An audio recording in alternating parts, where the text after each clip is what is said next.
This is Winnipeg Sports Talk Daily with Andrew Hustler Paterson and Michael Remis.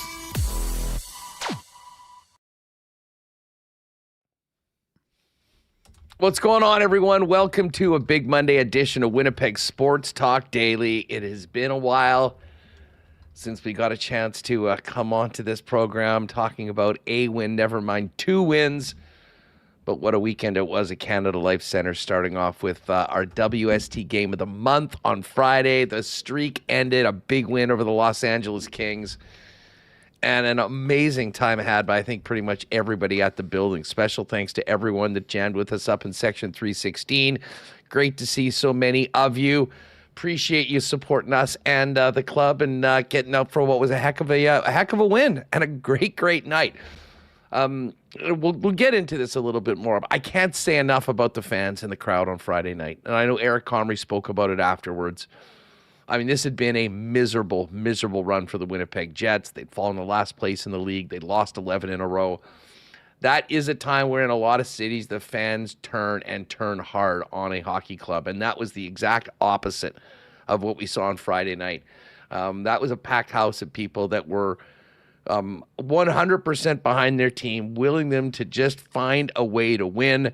And what a night it was. You got goals from all 4 lines, pretty complete performance, and there was no letting the LA Kings back in that game in the second or third period, and ended up being one of the best atmospheres I've thought of the arena at any point this season. And to be honest, I wasn't expecting that when I went to the game on Friday night. So great just to first and foremost end the streak.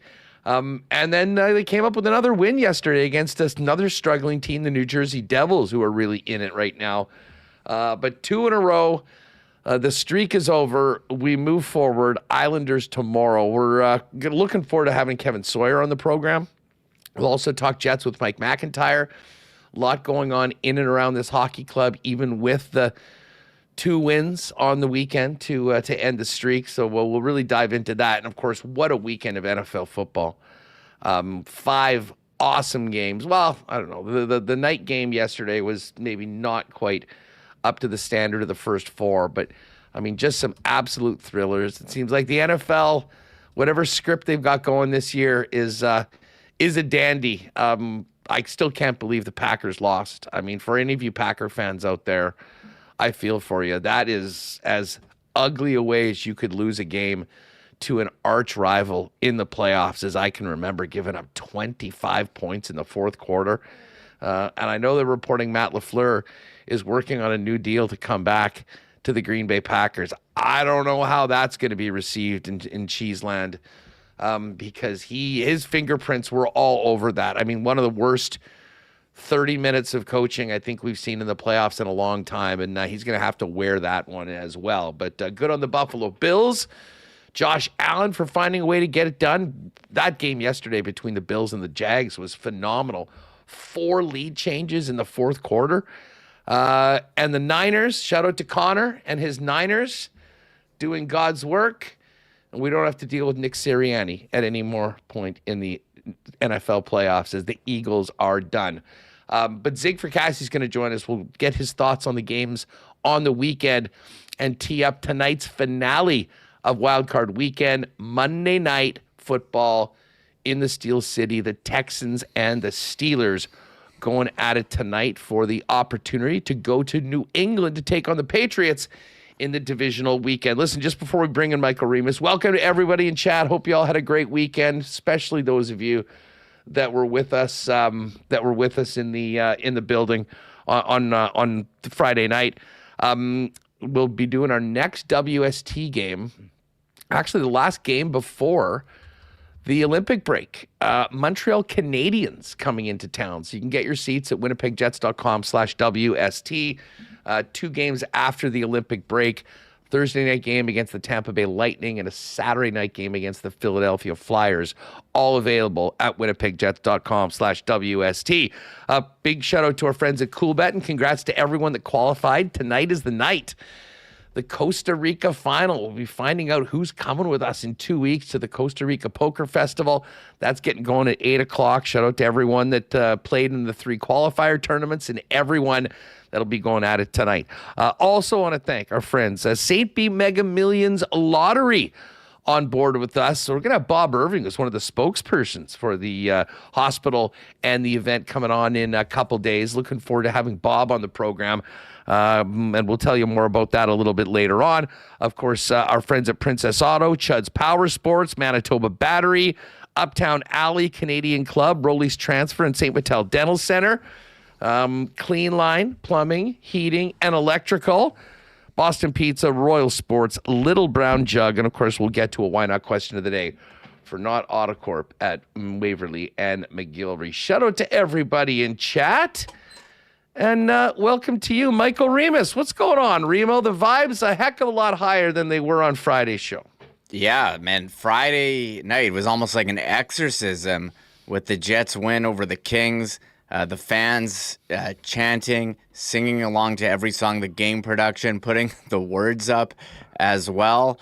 It was awesome, and a big contrast from Thursday night where the Jets kind of no-showed in periods 2 and 3, and you had half Edmonton fans there, but the fans on Friday got their money's worth. They took advantage of a depleted Kings team that was missing some of their big stars like Anze Kopitar. So finally breaking that 11-game win streak huge, and to get another one hanging on 1-goal win. So 1-goal win yesterday. Nice to be on the right side for the Jets, and I think they're feeling a lot better about their game. And it was great to see the emergence of some depth scoring. I noted on the post game with Connor on Friday. Goal from every line. It was awesome to see, and the fourth line, chipping in 3 straight games here since Danny Zhilkin got called up. So some positives building, still far out in the standings, but good to get those positive vibes. And of course, NFL all over the weekend, finishing up tonight. A couple great games. Bit of a dud last night, but some thrillers, including that Bears comeback Saturday. Yeah, you know what? If they were going to have a dud, I think the Sunday night game was perfect. I mean, you maybe felt pretty good about the Patriots. You could kind of ease off, get a good sleep, don't have to be up all late for a crazy finish or overtime game. Tough one for the Chargers and Justin Herbert, but we'll get to some football a little bit later on. Yeah, listen, I mean, for those of you that are with us regularly, I think I was like so many of you on Friday. I was borderline cantankerous after that loss to the Oilers on on Thursday night. And as I said, maybe it's good to be able to get right back at it. It certainly was for the team. And we talk a lot about back-to-back games. I mean, I think the energy that they had showed, and I guess I give so much credit to the crowd too, the energy that the crowd did. I mean, we'd got there, Remo. People were just getting into their seats still, and Vlad Nemestikov scored to get the team on the board. I mean, he hadn't scored in forever. So, I mean, it got off to a great start, and they really built off that. I mean, the 2-0 lead after the first period was nice. But as anyone that's watched this hockey club, I don't think anyone was booking the W just quite yet at that point. But they continue to push. They didn't fall off their game like they had so significantly after the first period in the the Vegas game or the Edmonton game last week. And everyone stepped up. And I know Eric Comry didn't get a star in that game. I thought he played very, very well. And to be honest, I think it speaks to the performance of the Jets overall in that, at the end we were waiting for the 3 stars. And I mean, there was 5 or 6 guys that I think all would have belonged in that. And that's not really a conversation we've had before. But, you mentioned an exorcism. It was sort of cathartic. I mean, the wave was rocking. One of the biggest and the longest waves in the building. And you all know my feeling on the wave, especially with 12 minutes left. But I got to tell you, at 5-1, I mean, this is a fan base that had just wanted to cheer about something for a better part of a month. And they got it. They leaned into it. And it was full marks to the club, but also full marks to everybody in the building. The fans needed that one just as badly as everybody in that locker room. The biggest question people were asking me at the end of that game when we were walking, I was like, what did Hustler think of the wave there? That was the big question. And, you know, they hadn't won in 11 games. It was 5-1. Go for it. Although, you know, after on Friday's game, you know, they're up 2-0, 3-0, and then Byfield scored and they challenged and had a power play. You kind of had that bad feeling from the last. Oh, I hate, just for the record, there was a lot of good that happened. I thought that was an insane challenge. Mm-hmm. I could not believe they were doing it. I didn't think that there was a good chance of winning it. And listen, there are some times where you have to challenge. You say, listen, this is, you know, the goal is too big and too important to not challenge it. You know, you'll take your chances. I mean, to me, you were likely going to lose it. You get a team that's just gotten back into the game with a goal and then hand them a power play right afterwards. For the record, hated it, but it didn't burn them. They were able to kill it. They move on and get the win. I just have to say, a special, while we're talking about the crowd and the fans, whoever the girl was that chugged that beer on camera in the third period was an absolute legend. I mean, sometimes you see dudes get on there and crush the beer. I mean, it was so unexpected for her to do that, and then was named fan of the game later on in the third period. And I was convinced that they were just showing the video of her crushing the beer from early in the third period. I found out after the fact that no, that was not the case.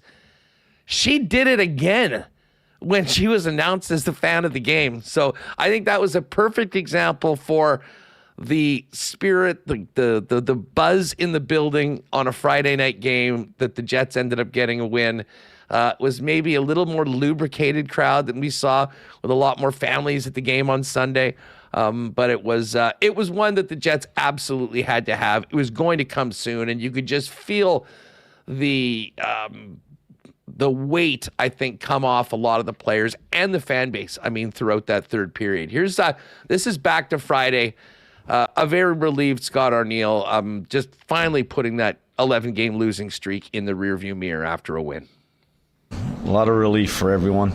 I gotta give a shout out to the crowd. That was fun. I mean, they were loud and they were enjoying themselves. And but at the end of the day, we needed that. We obviously, as you know, we needed it badly. And just like the way in a back-to-back game, such an emotional one last night, and they come back today was great. So there's Scott Arniel. Just overall, I mean, how badly they needed it, and you can see, you know, relief. Not happy with where the team is right now, obviously, but for one night, a victory. You got what you came out there to do, and sent the fans home happy. As I mentioned, Vlad Nemesnikov got on the board early. I thought that was a great sign of things to come. Of course, he had been in the press box. He came back in. Here's Arnie on Vlad getting things going early and scoring, getting a chance to play again. Yeah, I was really happy with him. And you know what, just you got to put him back in and give him opportunity, and I thought he took advantage of it. And to do it on that first shift, that was awesome. Like just mentioned about the back-to-back games, to get off to a start like we did there, score early, that, you know, he gets guys breathing a little bit easier. And but for Vladdy, you know what, I love what he does. I mean, he's one of those guys that has been for us. He's played a lot of different roles, and he takes a lot of pride in being an everyday player. And I know it was frustrating for him, and it was a hard decision. But at the end of the day, I love the way he responded. All right, so there's some love for Vlad Nemesnikov, who got things going with a big goal early in the game on Friday to sort of set the stage for the rest of that win. Eric Comry was in net for the Jets. Of course, it was the second game, back-to-back nights, really busy week for the Winnipeg Jets. Had only one go by him. Here's what Arnie had to say about Eric Comry's game in the net. Big one. Obviously he hadn't played. He had the one game, but coming off, a tough game the last time he played, and then, just looking at, the workload that he's had to face, it's been a grind for him. But I just love the fact that, he made some big stops. That breakaway stop was large, and but he looked big, and did a great job with his rebound control.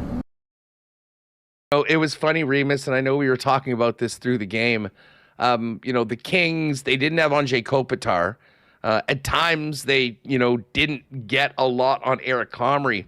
The one guy, though, that really stood out for the Kings, former Moose forward Jeff Malott. He had, I think, 5 shots on goal, probably 3 really good high-danger chances. And we don't really necessarily think of Jeff Malott as an NHL first liner, but that's where he was playing. And I got to tell you, from watching that game, he's earned that spot in the lineup, and he was by far the most dangerous member of the Kings on Friday night. Yeah, they're missing Corey Perry's had a pretty good season. Anze Kopitar, it was a quiet one from the Kings there. Maybe they're saving it for Edmonton on Saturday, but it's kind of been that week where if you're a Manitoba guy or a former member of the organization, you're doing your best to put up a big game. We saw Stone and Howden on Tuesday, Cody Glass with a couple yesterday. And Jeff Malott had a nice game for him, for sure, against his former club.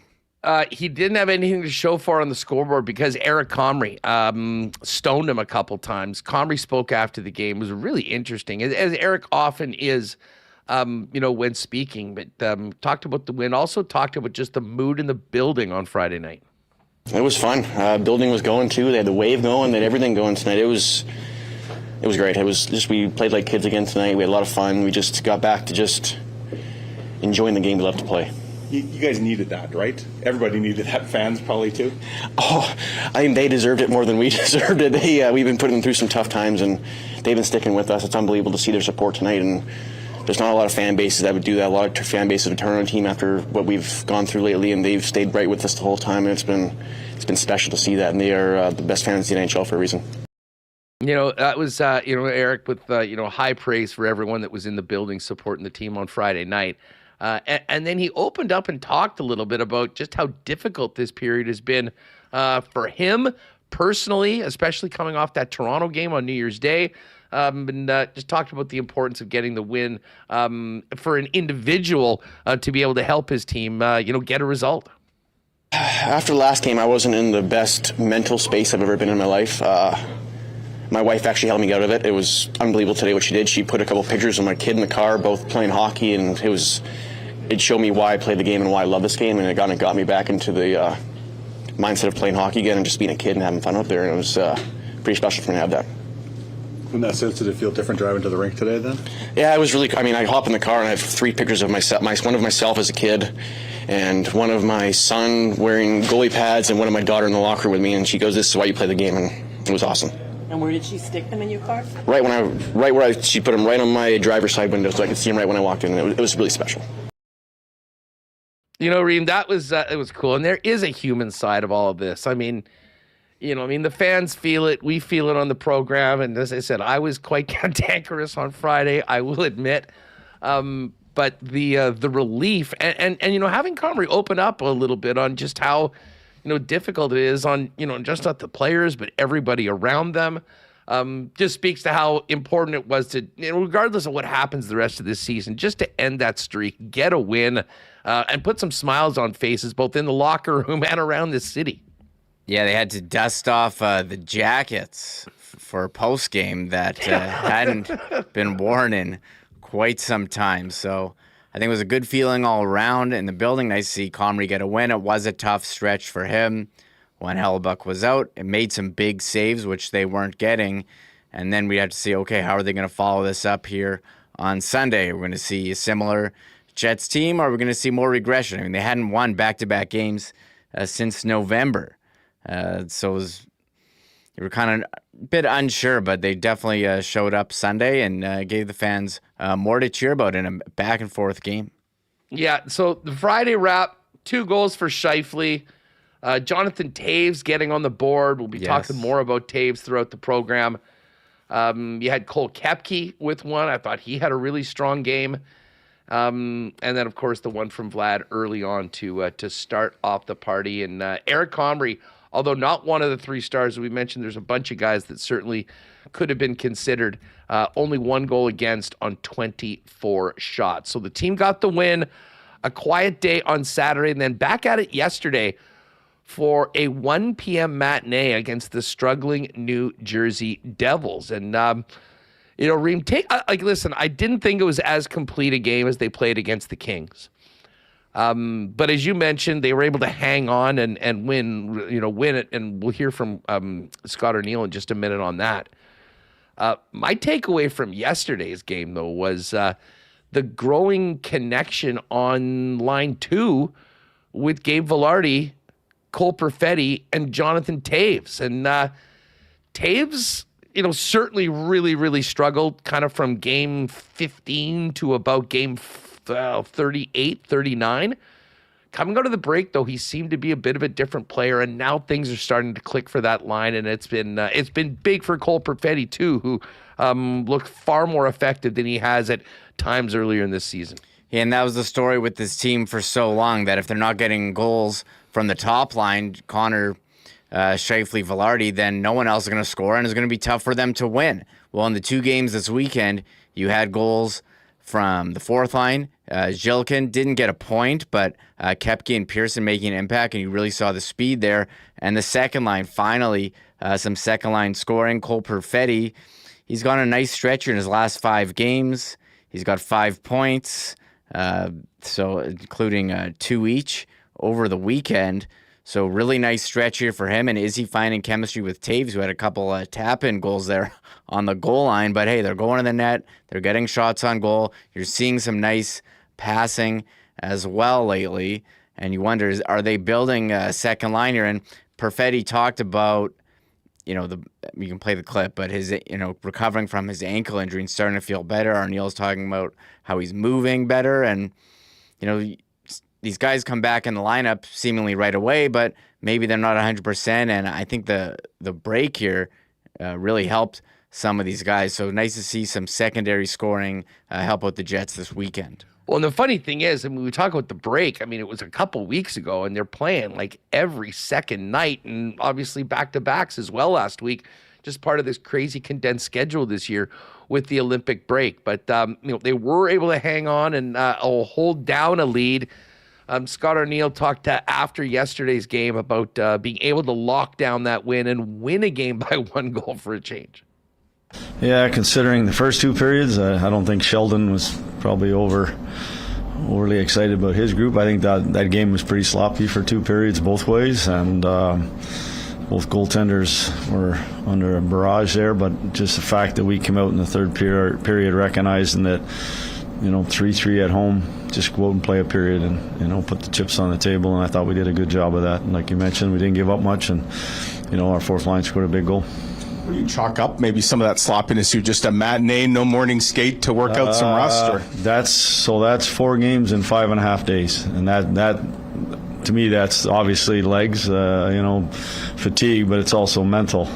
It's a focus coming off of what we just came off of the other night, finally winning that game to break the streak. To me, it had everything lined up for it to be that type of game, and we didn't look like we had a whole lot of energy in the tank. And when there's nothing in your legs, it goes to your hands, it goes to your head sometimes. But I just really liked the way in the 3rd period that we hunkered down, and we played and we gained zones, we got it in their end. We just did the right things to stay on the right side of that score sheet. Speaking of the score sheet, Alex Iafallo got a goal, which was nice to see. Tanner Pearson, another one. Toews and Vilardi. And, of course, Connor Hellebuck ends up getting his first win since December 13th. We'll have more from the coach coming up in a bit. We'll also hear from Cole Perfetti. Mike McIntyre is going to join us. But coming up in just a couple minutes, we'll have Kevin Sawyer join us on the program to get his thoughts on the weekend. Gang, if you've needed a break from hockey lately, a mental break maybe, no better place to do it than maybe heading down with your friends to Uptown Alley at 1301 St. Matthews Avenue. What an amazing spot to go spend a few hours. 5-pin bowling, 10-pin bowling. an incredible arcade with state-of-the-art games. And of course, incredible food and beverage options as well. Best place to have a birthday party for kids, teens, or adults, and an amazing spot for group or corporate events. And you can give them a buzz at 488-0000 or get online to uptownalley.ca and make a connection with them. And, for those events, you just basically decide what your activities are, what you want to eat and drink, any add-ons, and their event staff will take care of everything for you to make it an incredible outing. And of course, they've got a great bowl and play special every day after 9 p.m. $20.49 for 90 minutes of bowling and a $10 arcade card. All waiting for you with our friends over at Uptown Alley at 1301 St. Matthews Avenue. Check them out online at uptownalley.ca. We are into the new year. Many of you are making big plans for 2026, which could include a move. If you are moving, there's only one place to go to help you get it done, and that, of course, is Rolly's Transfer, family-owned and operated for over 60 years and the most trusted name in moving in Manitoba. Head on over to their site at rollys.com. Click on Request an Estimate. Put in that promo code WST for a special discount on moving services and moving supplies, and simply let them know when and where you're planning on moving, what needs to be moved, and the friendly staff at Rolly's will turn it around real quick and get you locked in for the white glove treatment and service that they've been famous for now into their 7th decade. For all your moving needs, make it Rolly's, the most trusted name in the game. Find out more today at rollys.com. A lot of smiles leaving the building on Friday night. For good reason. It had been a long time coming. Speaking of smiles, if you need to get your smile worked on, or it's been a minute since you've been to the dentist, why don't you go see our pal Dr. Terry and his wonderful staff at St. Vital Dental Center. They, of course, has been serving generations of Winnipeggers and Manitobans, and now have a beautiful new location with state-of-the-art equipment and convenient free parking right behind the building at 167 St. Anne's.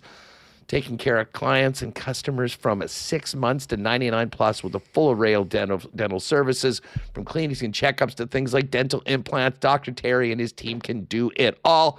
Find out more, make an appointment, pop in and tell them the boys at WST sent you at stvitaldental.ca. And just before we bring in Kevin Sawyer, big cheers, as we mentioned, to all the fans that were out at the arena on the weekend. There was a few cheers happening around downtown Winnipeg after that game as well. And when you are looking for something good to cheers with, make it Canada's favorite iconic Canadian whiskey, Canadian Club, the official spirit of the Winnipeg Blue Bombers. Of course, available at your local Manitoba liquor marts. And while supplies last, keep your eyes out for that Canadian Club and cranberry ginger ale. Limited edition for the holidays. You can still grab it, though, at your local beer vendor or Manitoba liquor marts while supplies last. All right, let's bring in our pal Kevin Sawyer, who's back. And, man, it's been busy. I mean, the amount of hockey that this team has played, probably a bit harder on the players, but the broadcasters trying to squeeze a lot in. Kevin Sawyer joins us now, part of the TSN broadcast team. What's going on, Kev? How are you? I'll tell you what's going on. I just had the fastest shopping experience at Costco out by Hockey for All Center ever. I forgot that they closed the one down on St. James, and I needed to be ready for the show, so I was on the body in Costco. I got it done. Happy to be here. Oh, man, what listen, it was a long time coming, both as a player, but being around the team as a broadcaster. I mean, you know what it's like when, you're not able to get wins, and it felt like a snowball rolling down a hill. I mean, as the losses piled up. I mean, just from your perspective, that game on Friday night and the cathartic nature for the people in the building, but also the players in that dressing room to finally put that losing streak behind them. To put the losing streak behind them, and then the way they did it as well, it was well played. I mean, I said this on the broadcast as well, where Arneil's kind of been perpetually searching for the 60-minute effort from beginning to end. There's been a lot of great efforts for, 2 periods, 2.5 periods, but there's been breakdowns and straying away. They didn't do that against LA, and man, like the atmosphere there, it said everything I already knew about Winnipeg and the passion of the fans. But I'll tell you, through the process of being with the team in that locker room on the plane through that 11-game skid, was it was painful at first, and it almost became cruel and unusual towards the end because the fact that they were competing, which I give them a ton of credit for. That never wavered in my eyes at all. They did have those lapses that I just mentioned, but also you kind of compound that with, like, you know, probably should have won that game, to no puck luck, to whatever you want to say. It kind of sounds like excuses, and some of them are, but just you take all the things and you pile it all on at once. And that seemed to be part of the story for that 11-game skid. But they earned that win against LA, and man, I tell you, it took 1,000 pounds off everybody's back. Yeah, and listen, it wasn't just the team. I mean, it was also the fans, and you mentioned that. I mean, I thought Eric Comry said it afterwards. I mean, like, listen, there's a lot of places in this league where you go through what this team has been through, especially when you combine it with the expectations going into this year, that you'd see a fan base really turn on the team. And I'll be honest, I mean, I was in a very bad mood doing the show on Friday after the Edmonton game, and we were getting right back to it, and I didn't know what we were going to see. And the energy and the spirit behind the team right from the get-go with that early Nemetsnikov goal, which I thought was so important. It was... I don't think Jet fans could have looked any better, because people would not have blamed them if maybe they were a little cantankerous going into it. And right from the drop of the puck, they were behind it, and they were rewarded with a great game. And as I say, that might have been the most fun night in the building all year long, despite the circumstances surrounding the team going into it. I'm with you. And listen, like, I got a lot of buddies, a lot of friends. I talked to a lot of people. I had to shrug a couple people off in Costco today, but it never ceases to amaze me about, like, the IQ of the fan here in Winnipeg. And it shouldn't surprise me, because it's, you know, these are hockey people. These are blue collared people. And so when they applaud for a well-killed penalty or a shot block or the little things that maybe you might not see in other markets.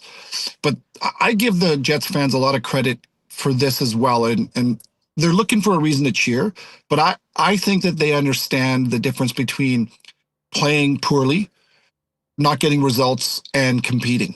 And I think what they saw was a group of the coaching staff and the group of men that are playing that were trying their asses off. And I think that a lot of the belief from the fan base was because of that more than anything else. That does expire after a while. I mean, you have to get results, but they didn't waver either. And like the effort that I talked about with the team, I think was rewarded from the fans with that energy on Friday. It was awesome.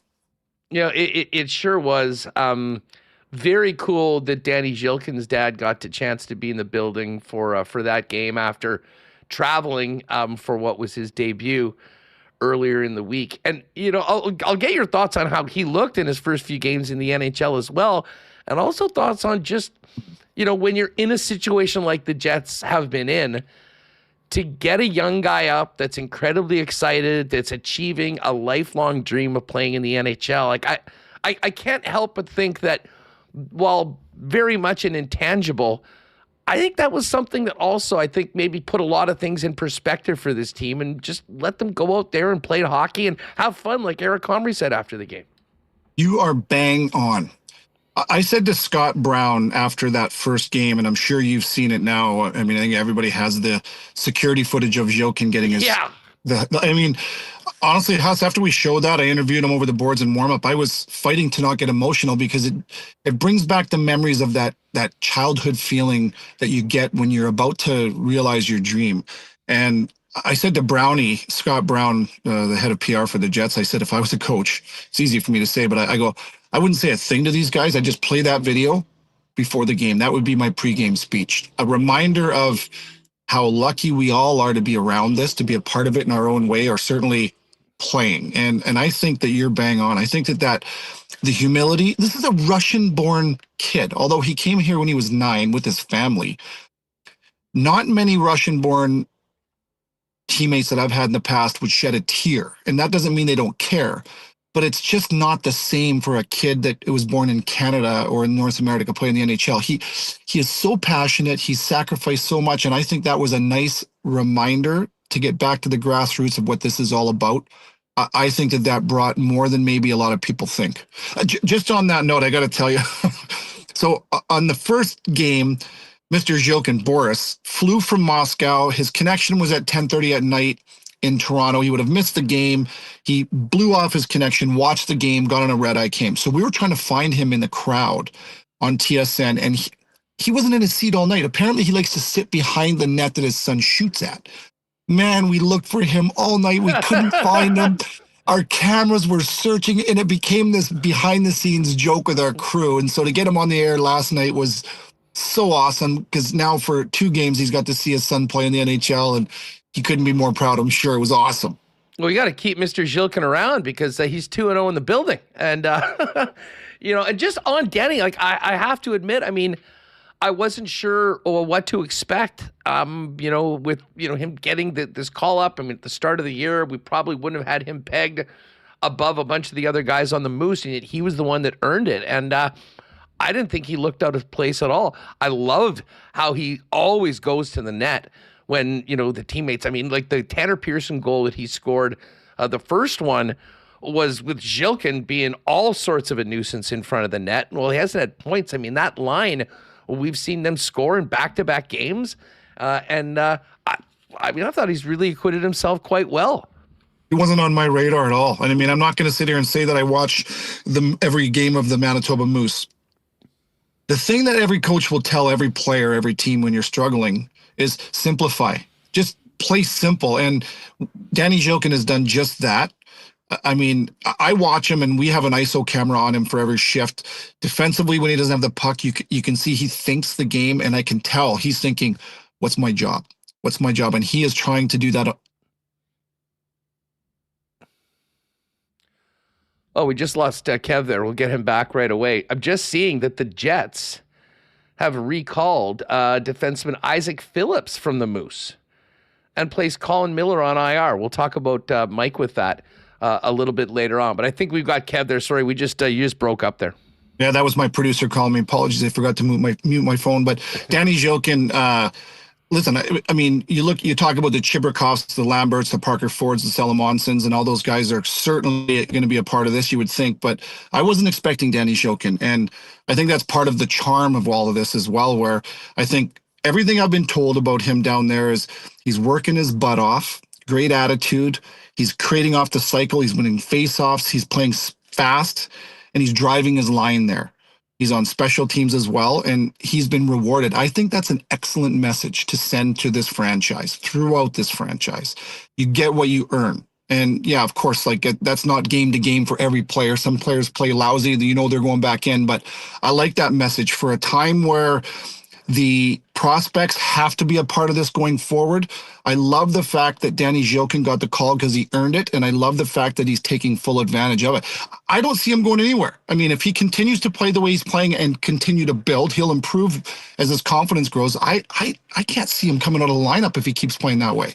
No, I mean, and listen, that they've got a couple wins. I don't imagine that Scott Arniel's going to be looking to really change it up too much. I mean, you go with the guys that brought you. They've got a couple wins, and they'll keep going. Speaking of that, I mean, I think, coming into the show today, we were talking about Friday and just ending the streak. But as you look at both games in totality for the 6 periods that they played on the weekend, the other great story is that, a little bit of developing chemistry and production from that second line. Thoughts on where Jonathan Toews is at today as opposed to a month ago, and what that's doing for a Cole Perfetti, who seems to have a much greater jump in his step? He's not the same player. I mean, in fairness to Jonathan, we knew it was going to be a process. I thought he started above my personal expectations. He was gradually getting better week to week. Thought his game dipped severely along with the team. I think fatigue had something to do with that, perhaps. I think the Christmas break couldn't have come at a better time. And now Jonathan isn't just playing sufficiently so that he can be a part of a solution. I think he's now becoming a driver. I think Velarde is driving that second line to some degree, but it's Jonathan Toews now. And these expectations on him in October, November are unfair. But I talked to him the other day at length, and the thing that kept coming back to me was a deep self-belief. And he is not taking this, he's taking it extremely seriously, but he's cutting himself slack every day. I think that is a huge message to Cole Perfetti. So the things on the ice are that Cole now can react and play off of off of Jonathan Toews. Cole's not in a position yet, in my eyes, to drive a line by himself. He's just not there in his career. But he is a player that's extremely important. And now that Jonathan Toews is driving up the middle of the ice, he's heavy on his stick. He's putting the puck where it needs to go almost every single time. I think that gives Cole Perfetti some predictability. It gives Cole something that he can count on. And I think it gives Cole an opportunity to kind of draft that, or to kind of ride that wave. And I mean that with all due respect, because Cole's game has been remarkable, and he's now back to the player that this team needs. But that line's got some chemistry here, and now they've got a little bit of a strut in their step without Jonathan Toews playing at this level, and this is for real now. Now he is back. I think now he is proving to himself and to fans watching that, okay, he still can play in the NHL. He's been a huge factor. And I think, like, he's got goals in back-to-back. I think that he could have 3 or 4 more over the past 7 or 8 games prior, because he's been around it. He's had quality chances. I can't think of another thing that this team needed more than to get that second line going for whatever combination of men it was. And this one makes a ton of sense. It had to have Jonathan Toews in it. It does. And for me now, it changes everything for this team as far as going into games and having a legitimate chance to dominate. Yeah, one thing that didn't change, unfortunately, these weren't 10-point games. They still sort of are where they are. And first and foremost, they just need to get that black cloud off of the team, the city, the arena, and they've done that. But there's still a long, long ways to go. What does a couple wins do for a team in the situation like the Jets are? And is there anything they can do other than, as cliche as it is, just simply focus on the opponent the next day and try and just build off of this and put that losing streak further and further in the rear view? I'll add to that. I mean, of course, that's the answer. It's about winning your day. There's no doubt. I think the fact that they know that they have to win a huge chunk of these remaining games is the back of your mind fuel. Because you can say, we're just dealing with their day. Yeah, go ahead. But you got to win like 80% of your games left if you want to have a chance, in my opinion. They know that. Everybody does. Nobody talks about it. Everybody knows it. The thing I'll say, though, is I'll tell you, they better flush a lot of the style in the game that they just played yesterday, in my opinion. Now, they're not in this for the style points. They're in this for the points. And they got the 2 points. That's what's most important. But there was some lousy.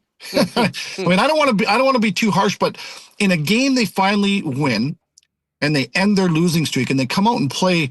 I mean, it was like mirrors and tricks. Like, there was people disappearing in the defensive zone slot last night in front of Connor Hellebuyck. And I'm thinking to myself, in a time where a team should be desperate to say, we're not doing that again, we're done with that, I felt like they came out and played a little uninspired in that first period. They get the late goal. They give up another late period goal with 33 seconds left. And I thought to myself, this is a little surprising for me. I mean, the desperation level that I thought they should have had wasn't there. They got it finally in the third period. So kudos to them. They found a way to win that game. But if that's the style they're going to continue down the road, they'll have no chance. But I think Scott Arniel's all over it. He didn't like it. They didn't like it. They liked the 2 points. They'll take it. The 2 guys that I felt especially good for on the weekend were the netminders. Eric Comry with the win on Friday. And crazy to think, Connor Hellebuyck, his first win since December 13th. There's a lot of players that bear a lot of burden, no one more on a nightly basis than the goaltenders. How freeing do you think it is just, for the personal streaks to end as well, with Hellebuyck getting his win yesterday after Eric did on Friday? 100%. First, to start with Eric and to see, I was looking over my left when the Jets beat LA, and Hellebuyck comes out from the room. He watches in the coach's room, and he was smiling from ear to ear, and he was high-fiving Jonathan Toews. Couldn't have been happier. But in the back of his mind, that he's thinking, I gotta get one of these quickly. And so, first for Eric, Eric needed that win personally. I think he needed to prove something to himself after a performance that wasn't very good in Toronto. It was one of the weaker performances I've ever seen Eric give. Those happen. He needed to bounce back and make sure that wasn't going to start to stack against him. Prove to himself, prove to his team he did that. He was excellent. He made some saves that were necessary for the Jets to keep the lead at times. So good for him. And then Connor Hellebuck, I mean, he's human. And you know what? The one thing I'll tell you about Connor is with all of these setbacks and with his play at times being average or below average, sometimes it's been excellent. This will make him better too, because you know what? Sometimes you can think in your mind that you're immune to certain things after you have a long string of success. This is a reminder for everybody too, that you keep searching for ways to get better. This will make Connor Hellebuck better, but huge for the streak to end, but for both goaltenders to get a win, that was big. You know, Kev, the real unique part of this season, and it's part of the reason why the team seems to be playing every night, is this compacted schedule with this Olympic break. You know, we'll see what happens after the Olympic break. I mean, I think it would probably take like one of those crazy winning streaks that we're talking about to get the team seriously back in the conversation. And if they're not, then I think at the deadline, things are very different than they've been the last couple of years. And I think we're probably seeing more Danny Zhilkins, Isaac Phillips that just got called up, some other players in that final bit. But what do you make of the opportunity and what's at stake through the rest of January for the club, but also individuals who, you know, had been struggling, that are probably trying to individually move on from a real dark time for them personally and the team at the same time? Just so that I understand what you're asking, like we're talking about maybe some decisions moving forward that the team might make and how this might look moving forward. I think that's what will happen after the break. Yeah. I'm just talking about, like, I think the team still has a lot of control on how difficult they make those decisions and whatnot. And I think it's really going to come down to basically the next 3 weeks of games before they break for Italy. I think that the management, if I was management, I would look at it like this. Like, I think you always ask yourself, do we have a legitimate chance to make a run? First of all, make the playoffs, but make a run in the playoffs. And then, like, are we close to being in a position to win a Stanley Cup? So the answer to that question right now is no. And I mean, if you're looking and you're throwing truth bombs, that's the answer. Now, can you get yourself to a position where you get to the playoffs? And if you do, what's waiting for you? Colorado's waiting for you.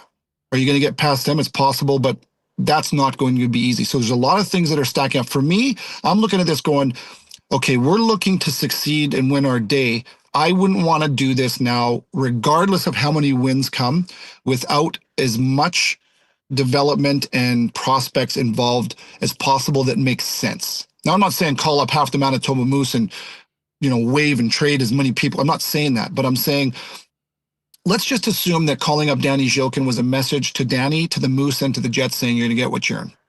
And now we got Phillips, another guy I'm learning today, right now, and wasn't on my radar. Is that a message saying everything's on the table and everybody's going to get what they deserve? We want to make sure that we're involving our youth.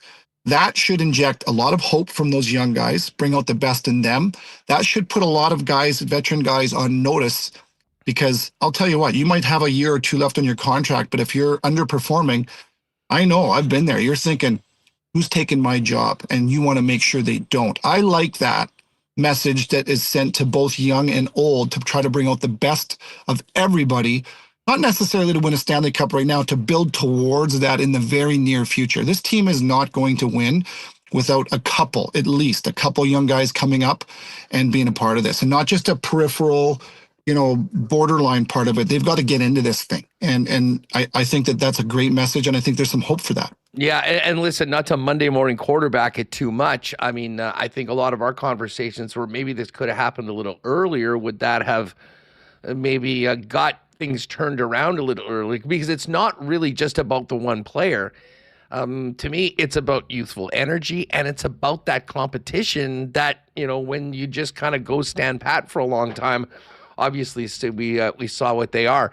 But hey, for the time being, enjoy a couple wins, some good vibes around the city for the hockey club. And we got the Islanders tomorrow. Quick thoughts on Patrick Roy's team. I mean, they come in, Kevin, just 4 back of Carolina in the Metropolitan Division. But I can tell you, as someone that's going to be in the building tomorrow night, what I'm most looking forward to is getting my eyes on Matthew Schaefer in the flesh. I know you've seen him on the road. I mean, this kid is and while he might not be on the Olympic team this year, I think we can pretty much pencil him in for a Canada jersey for all subsequent best on best for the foreseeable future. And I still wouldn't be surprised if someone gets hurt if he ended up in Italy. He's a freak, man. Like, he is amazing. You're right. We saw him live. I see what you see. I mean, that enthusiasm. I'll say this to you. I played against Patrick Waugh, for a few years, and I always remember kind of TV timeout, being around his net, and he used to chirp me. I remember I asked Patrick Waugh for a stick on a TV timeout once, and in his French accent, and he threw an F-bomb in there. He goes, "If you stay away from Mike Crease, I will give you one." And he did sign me a stick. I still have it today. He's such an enthusiastic, polarizing personality, Patrick Waugh. Zach Bolduc, who played for the Quebec Ramparts and won a Memorial Cup in Kamloops. I covered that with TSN. I talked to him about Patrick Waugh, and he glowed about how much he knew that Patrick cared about him. He prepared him to be a pro. He was super detailed and honest. He just told you like it was. And he goes, "I couldn't wait to get to the rink every day because I knew that he was going to make me better somehow." That wasn't always easy. I think this is the perfect marriage, and I think that's why this team in New York is doing well, because one of their best players in Schaefer, I imagine, loves this guy. And I think that it brings out the best in Patrick Waugh. I think Patrick's really good with young players. Probably not as good with older, stubborn players, but it's clear that team's bought in. But I think Patrick Waugh, I have a ton of respect for his passion and his enthusiasm. He's got a young star that I think loves it too. Well, and I just think back, because if I'm not mistaken, like, the Jets were out there in like the second week of the season. It was like game 5 of his NHL career. And you're looking at the score sheet, and he was playing like 9 minutes more than any other defenseman on the entire hockey team right now, like in the second week of his NHL career. It is absolutely amazing. Like, he's effortless. You can tell that he's got all the blessed skills, but he can think the game too, and confidence. Difference between arrogance and confidence. He's got the confidence and that self-belief, man, and you can tell, you can smell it. And I think his teammates can too, the fans. They know, all of those veterans in that room know what they have there, and they know the effect that kid has brought to that franchise. It's fun to watch. Kev, thanks so much for doing this, especially squeezing us in after your Costco run. What did you make any impulse buys today at Costco? Was there something you thought, what the heck, I'm going to get this thing? It always seems to happen there. I'm going to disappoint you here, because I live alone in Winnipeg. I stack my place with boring, healthy foods, and then I get home and I'm pissed at myself because I get snacky and there's nothing there to grab. I got to cook something healthy. So, yeah, sorry to disappoint you, man. Hey, listen, you certainly didn't disappoint coming on the program today. Really appreciate it, as always. Enjoy the rest of your day, and we'll see you down at the rink tomorrow for what should be a fun one against the Islanders, with Matthew Schaefer making his debut in Winnipeg. Thanks for having me, brother. Appreciate it. There's Kevin Sawyer, TSN, with our man Dan Robertson. Tomorrow night, 7 o'clock, to end this 5-game homestand. Then there's a quick one-off in Minnesota, and then right back at it, starting another stretch of games at home with the Toronto Maple Leafs coming in on Saturday night. All right, Mike McIntyre is going to join us in just a minute. Do want to let you all know, and definitely looking forward to later on this week, welcoming in the legendary himself, Bob Irving, to the program. We're going to be talking Bombers and get Bob's thoughts on the Jets. I got a chance to catch up with him at the kickoff of the St. Boniface Hospital Mega Million Choices Lottery, which is now live and available for you to get in on all of the great prizes, as well as the bonuses and early bird. Of course, the bottom line for the lottery is that it goes to help the amazing work that the St. Boniface Hospital continues to do in our community. And the bottom line for all of you is that if you are the grand prize winner, you will have a choice of 5 incredible homes, including one that we were at for the kickoff, which was absolutely beautiful out in Sage Creek. Bryson Run, Prairie Point, West St. Paul, Highland Point, Victoria, BC, or $1.25 million tax-free cash. How does that sound? Now, one of the other things that they've got, if you get your tickets early, you'll be in for the winter bonus, which is $40,000 cash, or a 2026 Ford Escape ST line There's also a $5,000 shopping spree at St. Vital Center or Polo Park or Outlet Collection, Winnipeg. Now, the other thing that I think a lot of our listeners are going to be interested in is the ultimate bonus. And you got to get your tickets before the 12th of February for this. But an ultimate World Cup prize. Tickets, hotel, airfare for two to a 2026 World Cup soccer game in Vancouver, valued at over $10,000 and $2,000 cash or $9,000 cash. Often you'd say, I'm going to take the cash. In this case, I'm taking the World Cup trip if you can get it. Now, it's all there for you. Early bird deadlines. They've just kicked it off, so now's a great time to get in for it all. Go to stbmegamillionchoices.ca to get your tickets, millions to win, and a great cause to support at the St. Boniface Hospital. Big thanks to our friends at Princess Auto for their support of Winnipeg Sports Talk. Of course, Princess Auto, synonymous with Winnipeg, headquartered and founded right here in the Peg, and now serving Canadians coast to coast. 3 Manitoba locations where you'll find the best deals on the most unique assortment of tools and equipment around. Everything you need to complete the projects on your list or start something new for 2026 waiting for you at Princess Auto. See them on Panet Road, Portage Avenue West, out in Brandon, or shop online 24/7, 365 over at princessauto.com. The gang at Chud's Power Sports is fired up for 2026. It is January, and it is time to start the year in adventure. We got deep snow and a fresh opportunity to power into the new year with unforgettable adventures on the trails, lakes, ice, and open roads, and a new year of new deals with the January season of savings over at Chud's Power Sports. Incredible savings across every department at Chud's. And make sure to check out the online parts store at truenorthparts.com for the best in parts, winter-ready deals, and amazing clearance items on both gear and accessories. If you're thinking about getting out onto the ice, they've got incredible gray wolf fish houses. And, of course, for all of you that are looking forward to taking advantage of peak snowmobile season, it is here. They've got great winter savings, Arctic Cat, Polaris, and so much more. You got to see them in person. Gimli, corner of Highway 8 and 231, or find out more today online at chudspowersports.com. And, hey, speaking of Chud's Power Sports, you need batteries for that sled or your truck or your car when things start to get really cold. Manitoba Batteries, your local option for the best prices and the best service when it comes to batteries for literally everything. Stop wasting your time and money at the big box stores when you can get the best pricing, period, bar none, and shop local at the same time, along with the best in customer service from Donnie and the gang at Manitoba Battery. Now with 2 locations, Logan Avenue, Dovercourt Drive in the city, and you can always order online with citywide delivery available at manitobabattery.com. All right, let's welcome in Mike McIntyre from the Winnipeg Free Press. Mike, what's going on? How are you?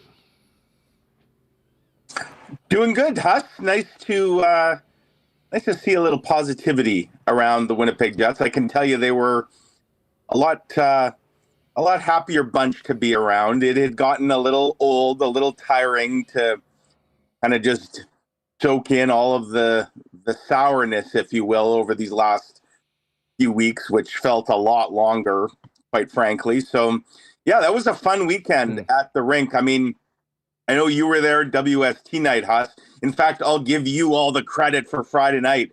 Was that not one of the best atmospheres for a regular season game in years? It harkened back to the good old days, like early days of the Winnipeg Jets. That third period Friday night, I mean, that was just a big karaoke party, dance party. It was a love-in, and it was, as I said to Scott Arneal after the game, it felt like group therapy for fans and players, an exorcism, if you will. Yeah, I mean, listen, it was absolutely cathartic. I mean, I usually freak out when people are doing the wave too early in the third period.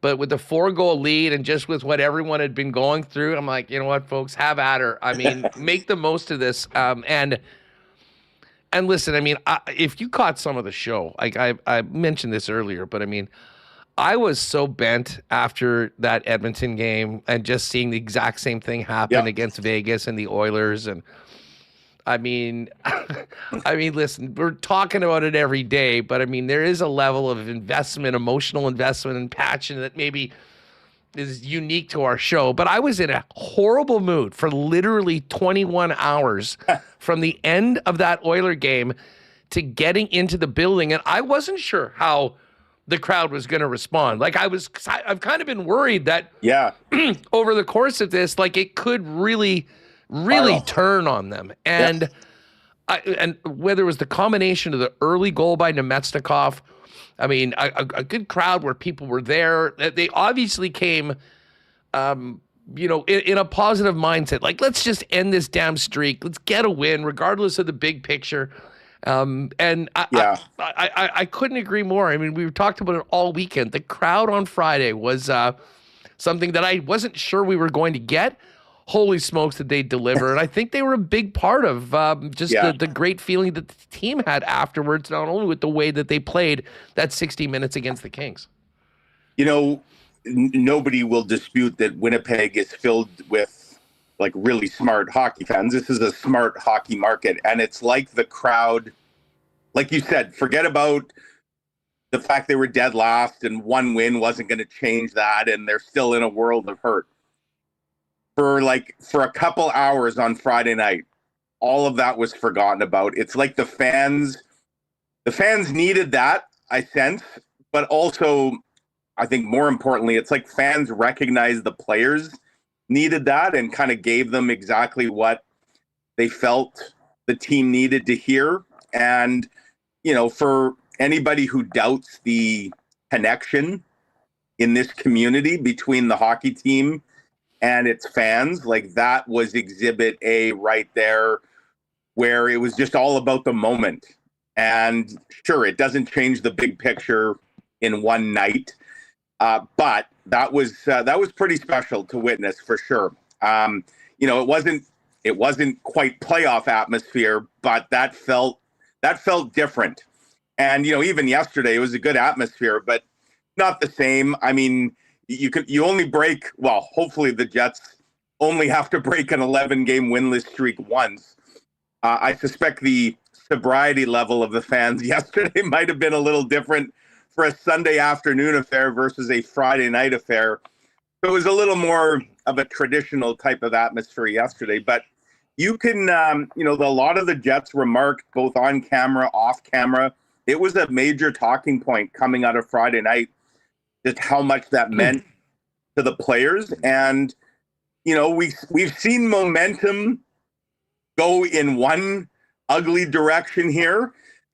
Still, 2 games does not make a season-saving streak, obviously. But you do get the sense that there is at least a little bit of momentum being built up in a positive way. And, case in point, I know we're going to talk about the games, Huss, but yesterday, the Jets, as Tanner Pearson said, we've played a lot better during the streak and during the winless streak and lost than they played yesterday. Yesterday was a game that the Jets would have found a way to lose, and they were repeatedly finding ways to lose. Yesterday, though, they found a way to win, even though they weren't at their best, even though, to be perfectly frank, Huss, I thought that was the worst game the top line has played in a long time. They won in spite of getting nothing from their top line, and what a refreshing change that was. So now we'll see what they can do tomorrow. And obviously they still got a really tough road ahead here to kind of get back into it. But, for one magical early January weekend, it's like fans could kind of just forget about it all and just revel in the fact that, hey, at the end of the day, it's pretty fun to have an NHL team in this market. You know what? Let me throw the why not question of the day for Not Autocorp at Waverly and McGillivray out to the chat. And just, on a personal level, for those of you that are very invested in this team, how much better did you feel after Friday night's game? Would love to hear that. I see a funny one from Ishaboy Bruce. Says, Friday felt like when dads watched the first big rainfall of the season saying, we needed that. That's a good line. Very good. Listen, they definitely did. And yeah, listen, I knew the crowd would be different. Sunday afternoon, 1:00 game. I mean, certainly for season ticket holders, that's often the game where, you're going to take the kids out to it. But it's still a fun atmosphere of a lot of young Jet fans getting a chance to do it. And now the team moves on to the Islanders tomorrow night. It's not all rosy, though. The team is still, you just have to look at the standings. I believe 31 out of 32 teams now. Shout out to the Vancouver Canucks. And we've now started to hear through many of the insiders a certain guy that's apparently here to be a leader on the team looking to get out. What do you make of the smoke around the Luke Schenn tweets and whatnot that very much open to a change of scenery? And was that at all coincidental that he wasn't in the lineup on Sunday? Yeah, I mean, certainly could have been. I can tell you this, Luke Schenn had a good time at the game yesterday, Huss. Speaking of bringing kids to the game, he was sitting up in the press box just a few chairs over from where I was with his two boys. And they were chowing on the popcorn and having a lot of fun. I think Hayden Fleury's son was also sitting with them. I saw another kid wearing a Fleury jersey up in the box, so I believe that's Hayden's son. I know Luke told me recently that his kids are taking skating lessons with Fleury's son and a few other Jets. I think Tanner Pearson's kids and Connor Hellebuck's kids. So, and Remis's kids. Oh, is Remis's kids in the same? Oh yeah, listen, wow, small world. But yeah, so he was in the press box yesterday, which was interesting. Now, I don't know. Here, maybe I'm a little naive to this. This is my take on all this, Huss. I don't see this as Luke Schenn pounding his fist on the table saying, "Get me out of here." I think there's a really good line of communication between the Jets and Luke Schenn, and that's existed from day one. Don't forget, remember when the Jets were doing kind of favors for Luke Schenn when they first traded from last year, where they'd let him miss some practices so he could fly home to Nashville to be with his family, because they were obviously thrown into a bit of upheaval when he got traded to Pittsburgh and then to Winnipeg. Yeah, I can't think of a player that the organization has done more for than Luke Schenn over the course of the past year. So I think the situation is this. I think the Jets and Luke Schenn have an open dialogue. I think the Jets would be leery of looking to move Luke Schenn because they don't want to throw his family life into chaos for a second straight season. So I think that there was a dialogue where they maybe said to him, what if we know, look, you're a UFA. This might be your last season. Like, let's be frank, Huss. This is probably it for Luke Schenn. Is he getting even if he wants to play next year, is he getting a contract? Maybe from someone, but this might be it for him. The Jets see where they are in the standings. The Jets paid a pretty big price to get Luke Schenn. They would be negligent if they didn't at least consider, could we salvage something? We paid 2 draft picks, including a second rounder that's almost going to be a first rounder at this point. Could we get anything back? But I think they would be very mindful of not even considering that if Luke Schenn were to say, yeah, I mean, that'd be really tough on my family. So I think at some point, Schenn has told the Jets, like, don't worry about that. We'll make do. If it means, finding me a spot that a team that feels they could use me, maybe it means I play a little more than I am here. Maybe it means going to a team that has cup aspirations, because let's face it, the Jets may be pivoting a little bit, at least on that point. So I don't see this maybe the way others have, which is like, oh my God, like the nerve of Luke Schenn to now demand out. Maybe I'm naive. Maybe that isn't what happened. I just think I know what the relationship is between the organization and that player, and that they're very sensitive to the impact on his family, that I think there was probably a very respectful dialogue, which obviously has at least leaked out to some degree now, that the Jets would potentially, that Schenn would be open to a move and the Jets may be looking.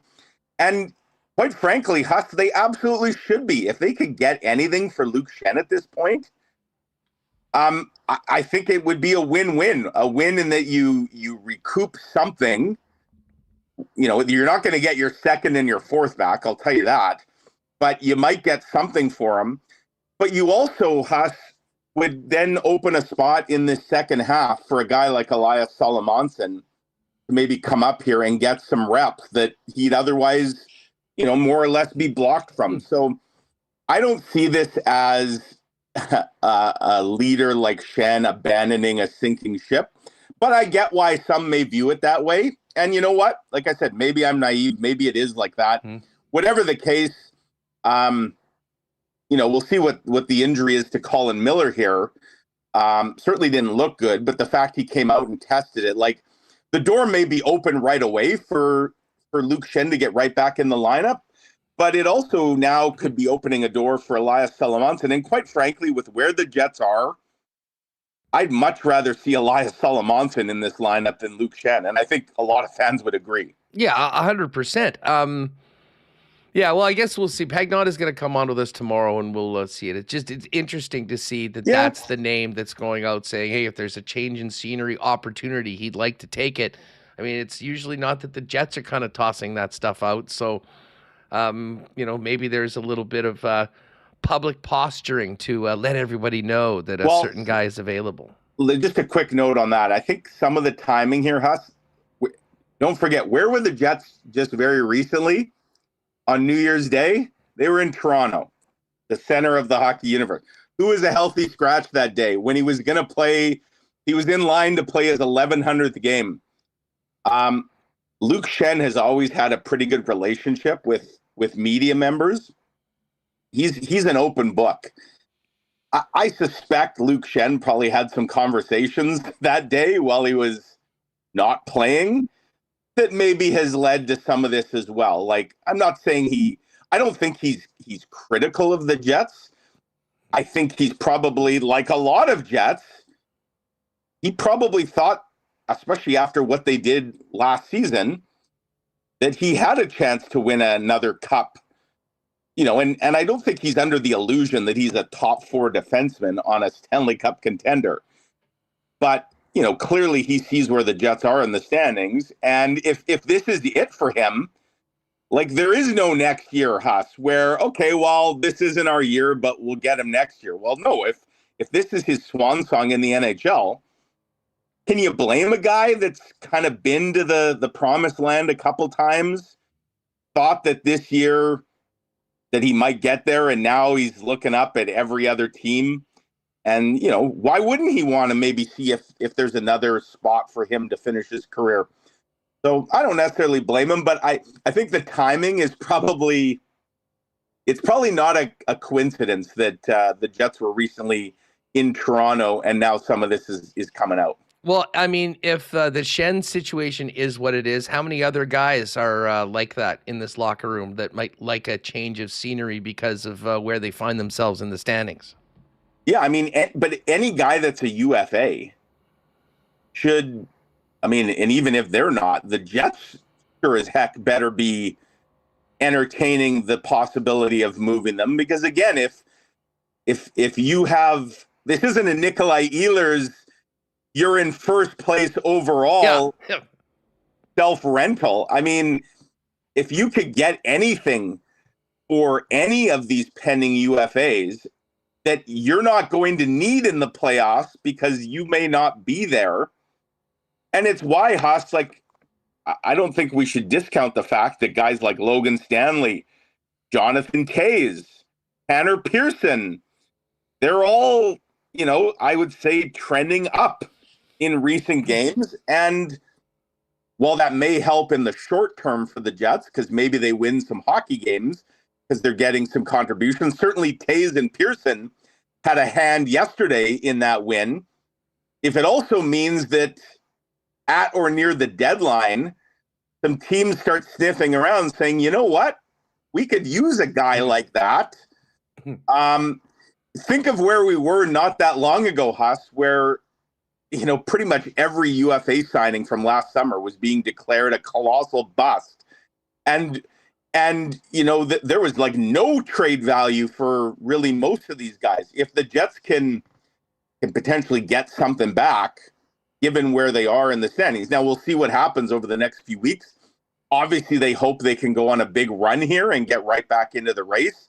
But if that doesn't happen, the next best thing that could happen would to have some of these guys, through their play, raise their trade value. And, Kevin Cheveldayoff would be negligent if he wasn't exploring maybe recouping something for them. Well, it's funny you say that because, coming out of Chevy last week when I was kind of hitting on all things, I really saw that this rest of the month of January as an opportunity for some of those players, the offseason guys, the guys that probably would have been traded at some point if there was any value on the market as they look to do something during this losing streak, an opportunity for those guys to resuscitate any sort of trade value so that maybe there is something that can come back from available players in and around the deadline after the Olympic break. The one guy that's in a very different situation to me is Stan.